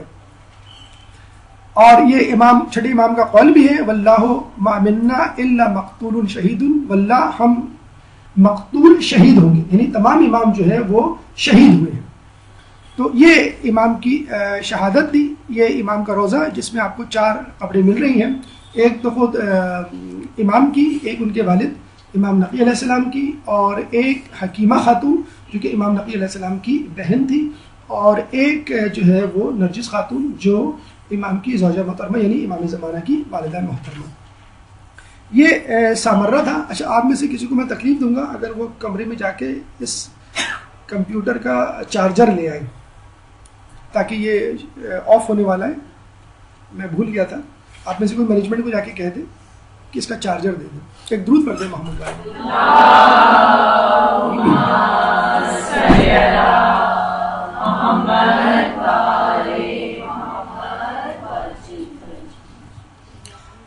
سامرہ جو ہے کئی مرتبہ جو ہے وہ دہشت گردی کا سامنا کر چکا ہے، اور کئی مرتبہ جو ہے اس کے گنبد اور دیواروں کو نقصان پہنچ چکا ہے۔ اچھا، ایک زمانہ ایسا بھی آیا ہے کہ رومن امپائر اور دیگر حکومت نے جو ہے وہ مدینہ پہ حملہ کیا اور رسول اللہ کا روزہ مبارک جو ہے وہ تباہ کیا اس انداز سے کہ اس کی دیواریں اور آس پاس کی املاک کو نقصان پہنچا۔ تو کچھ لوگ جو کہ جسے کہتے ہیں کہ کم عقیدہ رکھتے تھے یا کمزور عقیدہ رکھتے تھے، وہ جو ہے تھوڑا سا پریشان ہوئے اور ان کے عقیدے متزلزل ہونے لگے۔ تو اگر قبر مبارک کو نقصان پہنچے اس کا مطلب یہ نہیں نعوذ باللہ صاحب روزے کو بھی نقصان پہنچاؤ، یہ ایسا نہیں ہوتا۔ تو وقتی طور پہ ظاہری طور پہ اگر نقصان دیکھ لیں اور آپ کا ایمان متزلزل ہو جائے تو آپ کو اپنے ایمان کی فکر ہونی چاہیے۔ اس کا اسلام کی کمزوری اور آپ کے اعتقاد کے صحیح نہ ہونے سے کوئی تعلق نہیں ہے۔ تو بہرحال 1905 میں یہ جو موجودہ روزہ ہے وہ بنا تھا، اور گاہے بگاہے اس پہ بلکہ ابھی جو 8 ربیع الاول گزری ہے اس میں بھی جو ہے دھماکہ ہوا ہے، فائرنگ ہوئی ہے، اور 2 افراد جو ہیں وہ شہید بھی ہوئے ہیں۔ اور اب حکومت وقت اور حرم کی اسپیشل سیکیورٹی بسز اور سیکیورٹی گارڈز کی سرکردگی میں لوگ جاتے ہیں اور وہاں پر بہت ہجوم ہوتا ہے، جس طرح 40 پر ہجوم ہوتا ہے نجف سے لے کے کربلا تک، اسی طرح 8 ربیع الاول جو کہ امام کی شہادت کا دن ہے اس میں بہت ساری بسیں جو ہے نجف سے اور کربلا سے امام کے روزے کی طرف جاتے ہیں اور امام کا جو ہے یوم شہادت وہ مناتے ہیں۔ جب امام کی جسے کہتے ہیں کہ شہادت کا وقت آیا تو فتنہ جعفر کذاب جسے کہتے ہیں پیدا ہوا، اور جعفر کذاب وہ شخص تھا کہ جو امام نقی علیہ السلام کا بھائی تھا، اور یہ جو ہے جب اس نے دیکھا کہ امام حسن عسکری علیہ السلام کی کوئی اولاد تو ہے لیکن فقط وہ 5 سال کے تھے امام زمانہ، تو اس نے کہا کہ میں کیوں نہ آگے بڑھ کے دعویٰ کر دوں اور میں امام بن جاؤں، یہ 5 سال کا بچہ کیا امامت کا جسے کہتے ہیں کہ دعویٰ کرے گا یا امامت کرے گا۔ تو بہت کوشش کی اس نے، بلکہ امام حسن عسکری کی نماز جنازہ پڑھنے کی بھی کوشش کی۔ تو جیسے ہی یہ شخص گیا آگے نماز پڑھانے، چچا امام زمانہ کے، تو امام زمانہ اس وقت 5 سال کے تھے، نمودوار ہوئے اور ان کا دامن پکڑ کے ان کو کھینچا اور خود نماز جنازہ جسے کہتے ہیں امام کی پڑھائی۔ اچھا، جعفر کذاب کہنے کی وجہ ہی یہی ہے کہ ہمارے امام جعفر صادق بھی گزرے، اور رسول اللہ کی حدیث ہے کہ جب کسی سے پوچھا گیا، رسول اللہ کی حدیث ہے غالباً یا چوتھے امام کی حدیث ہے، جب ان سے پوچھا گیا کہ امام جعفر صادق کو جعفر صادق کیوں کہا جاتا ہے، ہمارے تو سبھی صادق ہیں، سب سچے، امام نے کہا کہ ان کی 5ویں پشت سے ایک شخص جعفر پیدا ہوگا جو کذاب ہوگا، اس سے ممیز کرنے کے لیے جعفر صادق کہا جاتا ہے۔ اور یہ شخص جو ہے وہ شراب خور تھا اور امام کی بہرحال اولادوں میں سے تھا، اہل بیت میں سے تھا، لیکن بہرحال امام نے اس کا اندیہ دے دیا تھا کہ اگر ایسے لوگ ہمارے یہاں موجود ہیں تو بالکل پسر نوح کی طرح ہیں، یعنی نوح کی بیٹی کی طرح ہیں۔ اور اسی طرح ہمیں مثال ملتی ہے ابو لہب کی بھی، رسول کا چچا تھا، رسول کے چچا تو ابو طالب بھی تھے، لیکن بہرحال زمین آسمان میں فرق ابو طالب اور ابو لہب میں۔ اسی طرح اولاد اہل بیت میں ظاہر سی بات ہے کہ جعفر کذاب ہوں تو وہ پسر نوح کی مثل کہلائیں گے۔ تو اس نے اتنی عجیب مزے کا خیز بات ہے، اس نے باقاعدہ امام کو یہ آفر بھی کی میں 20,000 دینار ہر سال دیا کروں گا آپ کو، آپ مجھے امام بنا دیں۔ تو بہرحال دنیا میں ایسے لوگ بھی گزرے، اور یہ جو ہے حکمرانوں کے کچھ پراہی میں بھی یہ کام ہوا کرتا تھا، اور خود اپنے ہوا و نفس کی جسے کہتے ہیں کہ اس میں بھی شکار رہتے تھے۔ لیکن امام ہمارے 11ویں امام نے اپنی شہادت سے پہلے یہ بتلا دیا تھا کہ میری نماز جنازہ جو پڑھائے وہ امام ہوگا جو خطوط آتے ہیں جن کے میں جوابات لکھتا ہوں وہ جو طلب کرے کہ وہ خطوط کہاں ہیں جس میں جوابات موجود ہیں وہ امام ہوگا، اور جو تھیلی ہے جس میں اتنے سکے جو ہے اس طرح کے ہیں اور اتنے سکے جو ہیں وہ اس قسم کے ہیں، تو یہ تین چیزیں جو کرے، نماز جنازہ جو پڑھائے، جو جوابات خطوط طلب کرے اور تھیلی کا مطالبہ کرے جس میں کہ فلاں مخصوص سکے موجود ہیں، تو سمجھ لو وہی امام زمانہ ہوں گے تمہارے وقت کے۔ تو 5 سال کی عمر میں امام زمانہ ایک دم سے نمودار ہوئے، نماز جنازہ پڑھائی امام حسن عسکری کی، جوابات خطوط کا مطالبہ کیا اور اس تھیلی کا مطالبہ کیا جس میں رقم موجود تھی، اور اس طرح لوگوں کو اندازہ ہوا کہ جعفر کذاب ایک کاذب شخص تھا اور جس نے امام کا غلط اور جھوٹا دعویٰ کیا تھا، اور اصل امام امام زمانہ۔ اقوال حکیمانہ ہمیں آپ کے سامنے پیش کرنے تھے، چند اقوال ہم نے جمع کیے تھے لیکن اب وقت نہیں ہے، انشاءاللہ کسی اور درس میں امام حسن عسکری علیہ السلام نے جو اقوال زرنی اور حکیمانہ باتیں ہمیں بتلائیں تھیں وہ انشاءاللہ کبھی اور آپ کے سامنے پیش کریں گے۔ اب تک کی گفتگو کے حوالے سے اگر آپ کے ذہن میں کوئی سوال ہے تو آپ کر سکتے ہیں۔ قبل السوالات بھرپور صلوات۔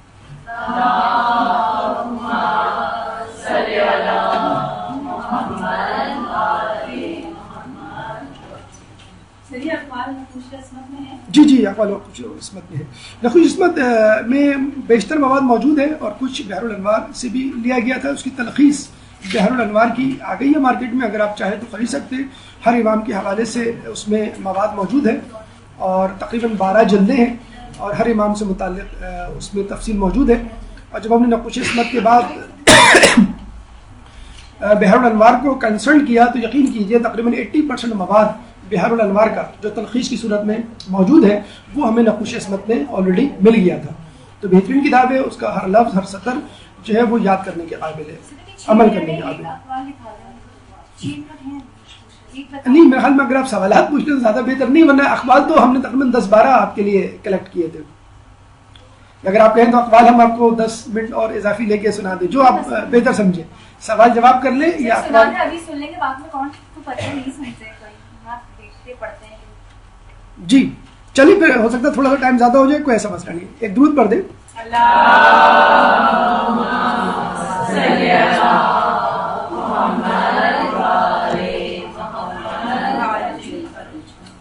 اقوال ذری امام کی اقوال حکیمانہ مختصر سی تشریح۔ لوگوں سے بیجا بحث مت کرو کہ تمہاری آبرو ختم ہو جائے گی، اور زیادہ مذاق نہ کرو کہ لوگوں کو تم سے بات کرنے کی جرت پیدا ہو جائے گی۔ آج کل دیکھیں چھوٹی چھوٹی باتوں میں آرگیومنٹس بہت ہوتے ہیں، سیاسی خبروں پر تبصرہ ہوگا، کسی میچ پر کسی کھلاڑی کی کارکردگی پہ تبصرہ ہوگا، کسی تقریب میں کھانے پہ تبصرہ ہوگا، اور اس طرح وہ آپس میں الجھ پڑتے ہیں کہ اصل بات غائب ہو جاتی ہے۔ اور یہی بات ہم نے تاریخ کے حوالے سے آپ سے کہی تھی کہ تاریخ میں وہ واقعات آپ اپنے اندر سموئیں، اپنے ذہن میں رکھیں کہ جن سے کوئی میسج ملتا ہے، جس سے آپ کا اخلاق درست ہوتا ہے، ورنہ اگر آپ بیکار کی بحث کریں گے فقط اپنے آپ کو سچا اور سپیریئر ظاہر کرنے کے لیے، تو اول تو اگر آپ بحث میں جیت بھی گئے تو وہ شخص آپ کی کبھی قدر نہیں کرے گا کہ آپ نے سب کے سامنے اس کی بے عزتی کر دی، نمبر 1۔ نمبر 2، بہت زیادہ بحث کرنے سے آدمی اپنے حیثیت سے نیچے آ جاتا ہے، سطحی انداز سے، بازاری انداز سے اور غیر موضوع الفاظ سے اپنے آپ کو ثابت کرنے کی کوشش کرتا ہے۔ تو بیجا بحث کا انجام یہی ہوتا ہے کہ نہ صرف یہ ہے کہ گفتگو کا اصل مقصد ناپید ہو جاتا ہے، بلکہ جو ہے انسان جو ہے وہ غلط باتوں کو بھی صحیح بات کرنے کی کوشش کرتا ہے۔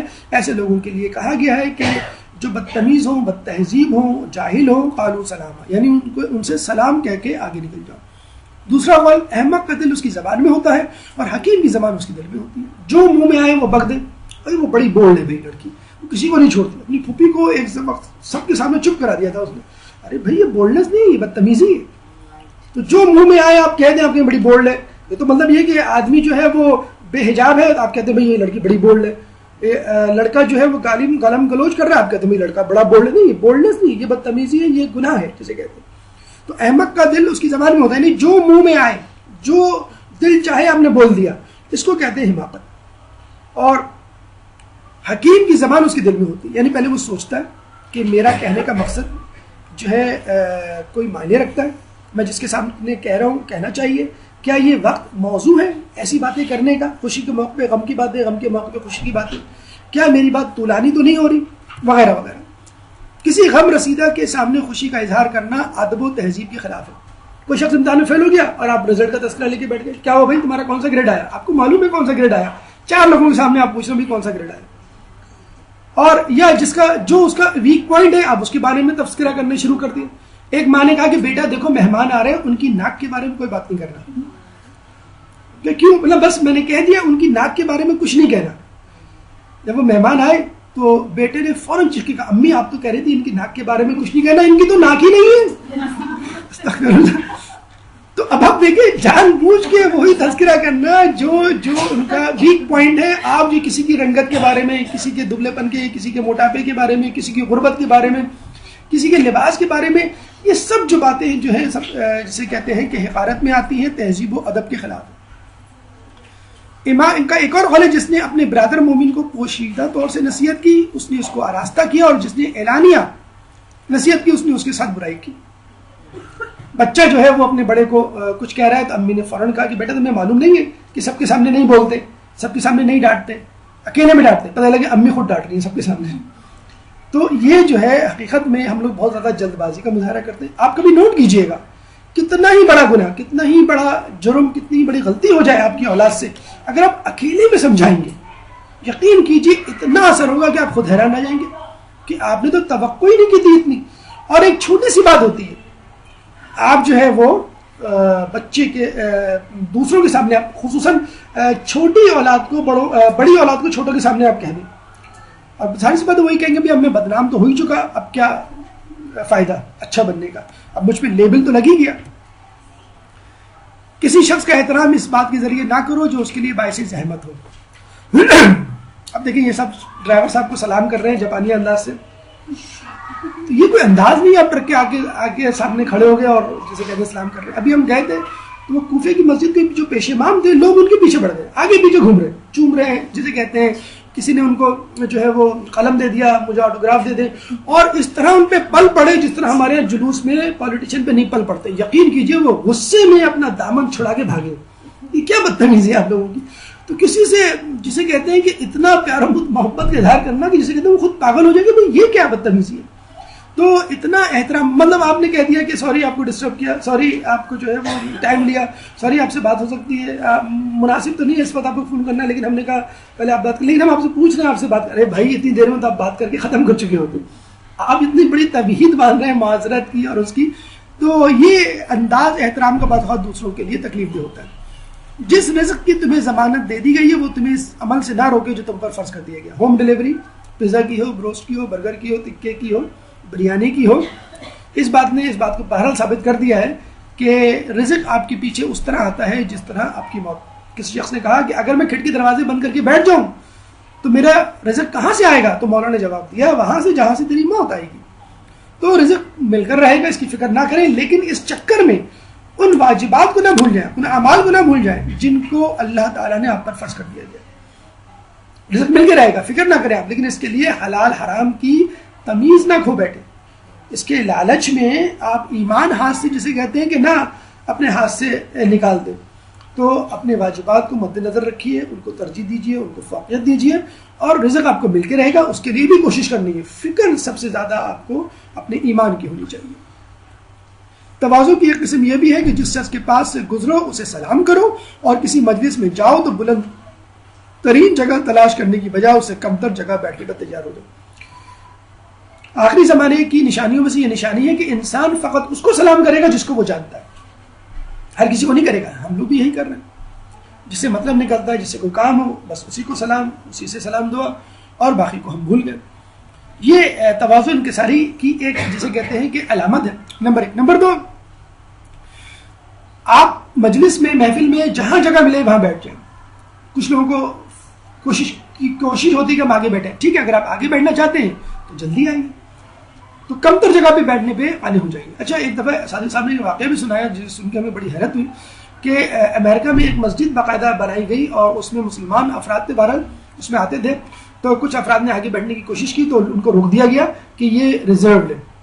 اچھا, انہوں نے یہ پہلی مرتبہ سنا تھا کہ مسجد میں بھی ریزروڈ پارکنگ اور ریزروڈ ٹیبل کی طرح کوئی ریزروڈ صف بھی ہوگی. پھر بعد میں بتایا گیا کہ اس مسجد میں باقاعدہ ممبرشپ ہے, گولڈن کارڈز ہے, سلور کارڈز ہے اور نارمل کارڈز ہیں. جو گولڈن کارڈز والے وہ آگے بیٹھتے ہیں. اور سلور اور دوسرے پیچھے بیٹھتے ہیں. اچھا ہمیں بہت زیادہ یقین نہیں آیا تھا، حالانکہ قابل معتبر مولانا ہے، ہمیں اب یقین آ گیا کہ ہمارے ایک دوست ابھی افریقہ سے مجلس پڑھ کے آئے اور انہوں نے کہا کہ وہاں پر ایک ایسی مسجد ہے کہ جس کو لبنانی بزنس مین لوگوں نے بنایا ہے، اور اس مسجد میں کسی کالے کی انٹری بند ہے چاہے وہ شیعہ کیوں نہ ہو. اچھا اس مسجد میں اگلی صف گولڈن ممبرز کے لیے، پھر سلور، بالکل وہی انداز جیسا کلبس وغیرہ میں ہوتا ہے. دیکھیں یہ جسے کہتے ہیں کہ اگر یہ انداز ہے تو ہم بالکل انگریزوں کی چال چل رہے ہیں. جیسے کچھ ہوٹلز ہوتے ہیں انگریزوں کے جہاں پہ سوٹ پہنے بغیر آپ نہیں جا سکتے. یہ برج الخلیفہ ہے نا آپ کا، دنیا کی سب سے بڑی عمارت، وہاں پہ آپ قمیض شلوار پہن کے نہیں جا سکتے. آپ یہاں تو یہاں پہ آپ کو سوٹ پہننا ہے، جیسے کہتے ہیں توپ پہن کے جانا ہے. ہمارے ایک دوست کراچی جیم خانہ چلے گئے چپل پہن کے، ان کو روک لیا گارڈ نے، بھی آپ چپل پہنے کہاں سے آ گئے؟ کہہ لیں گے تو کیا ہوا، بڑی مہنگی چپل ہے. کہہ لیں کتنے کی ہوگی؟ 500 کی ہوگی. گارڈ کہہ رہا ہے ان کو، وہ ہکا بکا ہو کے گارڈ کو دیکھ رہے. کہہ لیں گے تمہیں معلوم نہیں میں یہاں کس لیے آیا ہوں؟ کہ کس لیے آیا؟ کہ میں جج ہوں، یہاں پہ جو اسپیچ کمپٹیشن ہو رہا ہے اس کا جج ہوں، میں جیوری میں شامل ہوں. کہ نہیں ہمیں الاؤ نہیں ہے. انہوں نے فون کیا ان صاحب کو جن نے بلایا تھا، وہ صاحب آئے بھاگتے ہوئے ہفتے کا، ارے بھی کیا ہوا؟ کہ یہ مجھے منع کر رہے ہیں، چپل کے بغیر نہیں جا سکتے. کہ ہم کیا کریں، کراچی جیم خانہ کی جو ہے وہ کنڈیشنز ہے. اچھا ایسا کرو گارڈ کو فون کر تم جوتے لے کر آؤ ان کے لیے. وہ باقاعدہ گارڈ جوتے لے کر آیا، وہ جوتے پہن کے اندر گئے. تو یہ ہمارے ملک کراچی پاکستان میں بھی یہ چیزیں شہر میں موجود ہیں. تو یہ ہمیں کہاں چیز لے جائے گی آپ خود اندازہ لگا سکتے ہیں. بہرحال کم تر جگہ کا انتخاب کریں. کچھ لوگوں کو ٹیک لگانے کا شوق ہوتا ہے، اگر واقعی کوئی کمر کا پرابلم ہے تو ٹھیک ہے، ورنہ جسے کہتے ہیں کہ اظہار تمکنت یا تکبر کی علامت کے طور پہ ٹیک لگایا جائے، یا تکبر کی علامت کے طور پہ ایسی جگہ بیٹھا جائے کہ جس سے آپ نمایاں ہوں، یہ اسلام نے پسند نہیں کیا. جاہل انسان کی تربیت کرنا اور کسی صاحب عادت کو اس کی عادت سے باز رکھنا کسی معجزے سے کم نہیں. غالباً یہ بھی روایتوں میں موجود ہے کہ اگر تم یہ سنو کہ کوئی پہاڑ اپنی جگہ سے ہٹ گیا ہو تو یقین کر لینا، لیکن یہ سنو کہ کسی شخص نے اپنی عادت بدل دی ہے یا چھوڑ دی ہے تو اس پہ یقین نہیں کرنا. یقیناً عادت بننے سے پہلے گناہ کو چھوڑ دینا چاہیے، اور جاہل سے جسے کہتے ہیں مباحثہ نہیں کرنا چاہیے. اگر آپ چاہتے ہیں کہ جاہل کوئی کام کرے، نیک کام کرے، اچھا کام کرے، پہلے اس کو تعلیم دیں. پاکستان میں ڈیموکریسی اس لیے کامیاب نہیں ہوتی کہ یہاں کے لوگ تعلیم یافتہ نہیں ہیں. تعلیم یافتہ ہو جائیں تو شاید وہ صحیح لوگوں کو ووٹ دیں. جو اللہ سے مانوس ہو جاتا ہے وہ لوگوں سے وحشت محسوس کرنے لگتا ہے. یہ حقیقت بات ہے. ہمارے تمام کام اللہ کو خوش کرنے کے لیے نہیں بلکہ مخلوق کو خوش کرنے کے لیے ہوتے ہیں. قیامت میں بہت سارے لوگ لائے جائیں گے جو یہ کہیں گے کہ اللہ ہمیں جنت دے کیونکہ ہم نے نیک کام کیے. تو اللہ کہے گا جاؤ ان لوگوں سے مانگو کہ جن کے لیے تم نے نیک کام کیے. تو یہ بھی ممکن ہے کہ انسان نماز روزہ بھی ریاکاری کے لیے کرے، لیکن اگر انسان حقیقت میں قربتاً اللہ کی نیت رکھ لے اور اللہ کے لیے کام کرے، اللہ کی محبت میں گرفتار ہو، تو پھر وہ لوگوں سے وحشت محسوس کرنے لگتا ہے.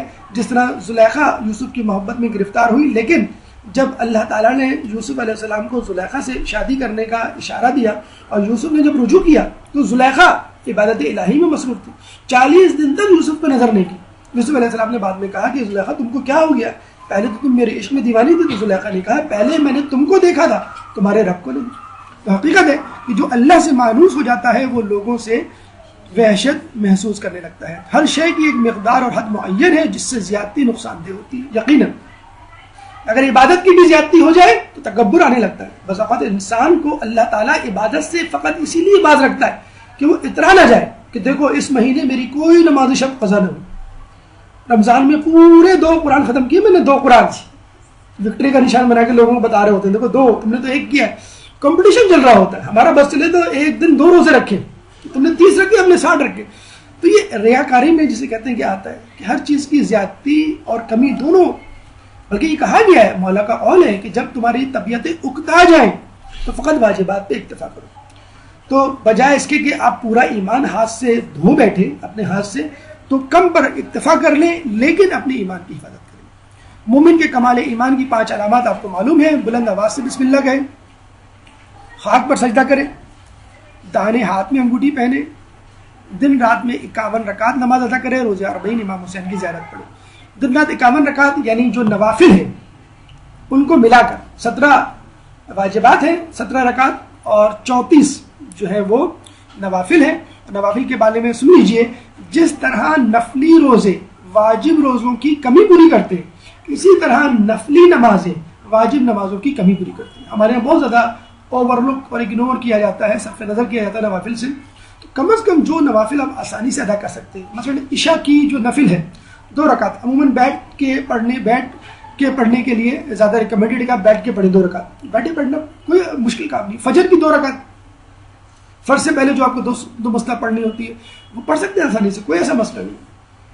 مغرب کی بھی جسے کہتے ہیں پڑھی جا سکتی ہے، ہاں ظہر اثر لوگوں کے لیے ذرا سی گناہ گزرتی ہے، لیکن بہرحال جتنی نوافل پہ عمل ہو سکتا ہے کم از کم آپ اس کی ابتدا تو کریں، 2 رکعت سے کریں، پھر اس کے بعد 4، پھر اس کے بعد باقی۔ اس طرح نماز شب کے لیے لوگ ذہنوں میں ٹینشن بٹھا لیتے ہیں کہ 11 رکعت پڑھنی ہے، الفا 300 مرتبہ کرنا ہے، اللہ معذب من النار 70 مرتبہ، استغفر اللہ ربی، ٹھیک ہے آپ ایک مرتبہ کہہ لیں، فقط 1 رکعت پڑھ لیں، 3 رکعت پڑھ لیں، 5 رکعت پڑھ لیں، حتیٰ کہ مغربین کے بعد پڑھ لیں، کوئی مسئلہ نہیں۔ پھر نماز فجر سے پہلے پڑھنا افضل ہے، لیکن مغربین کے بعد بھی پڑھی جا سکتی ہے، کم از کم ابتدا تو کریں۔ اور یاد رکھیں واجب کا مطلب یہ ہے، واجبات کو ادا کرنے کا مطلب یہ ہے کہ آپ خدا سے محبت کرتے ہیں، اور نوافل ادا کرنے کا مطلب یہ ہے کہ خدا آپ سے محبت کرتا ہے۔ گفتگو امام حسن عسکری علیہ السلام کے حوالے سے تمام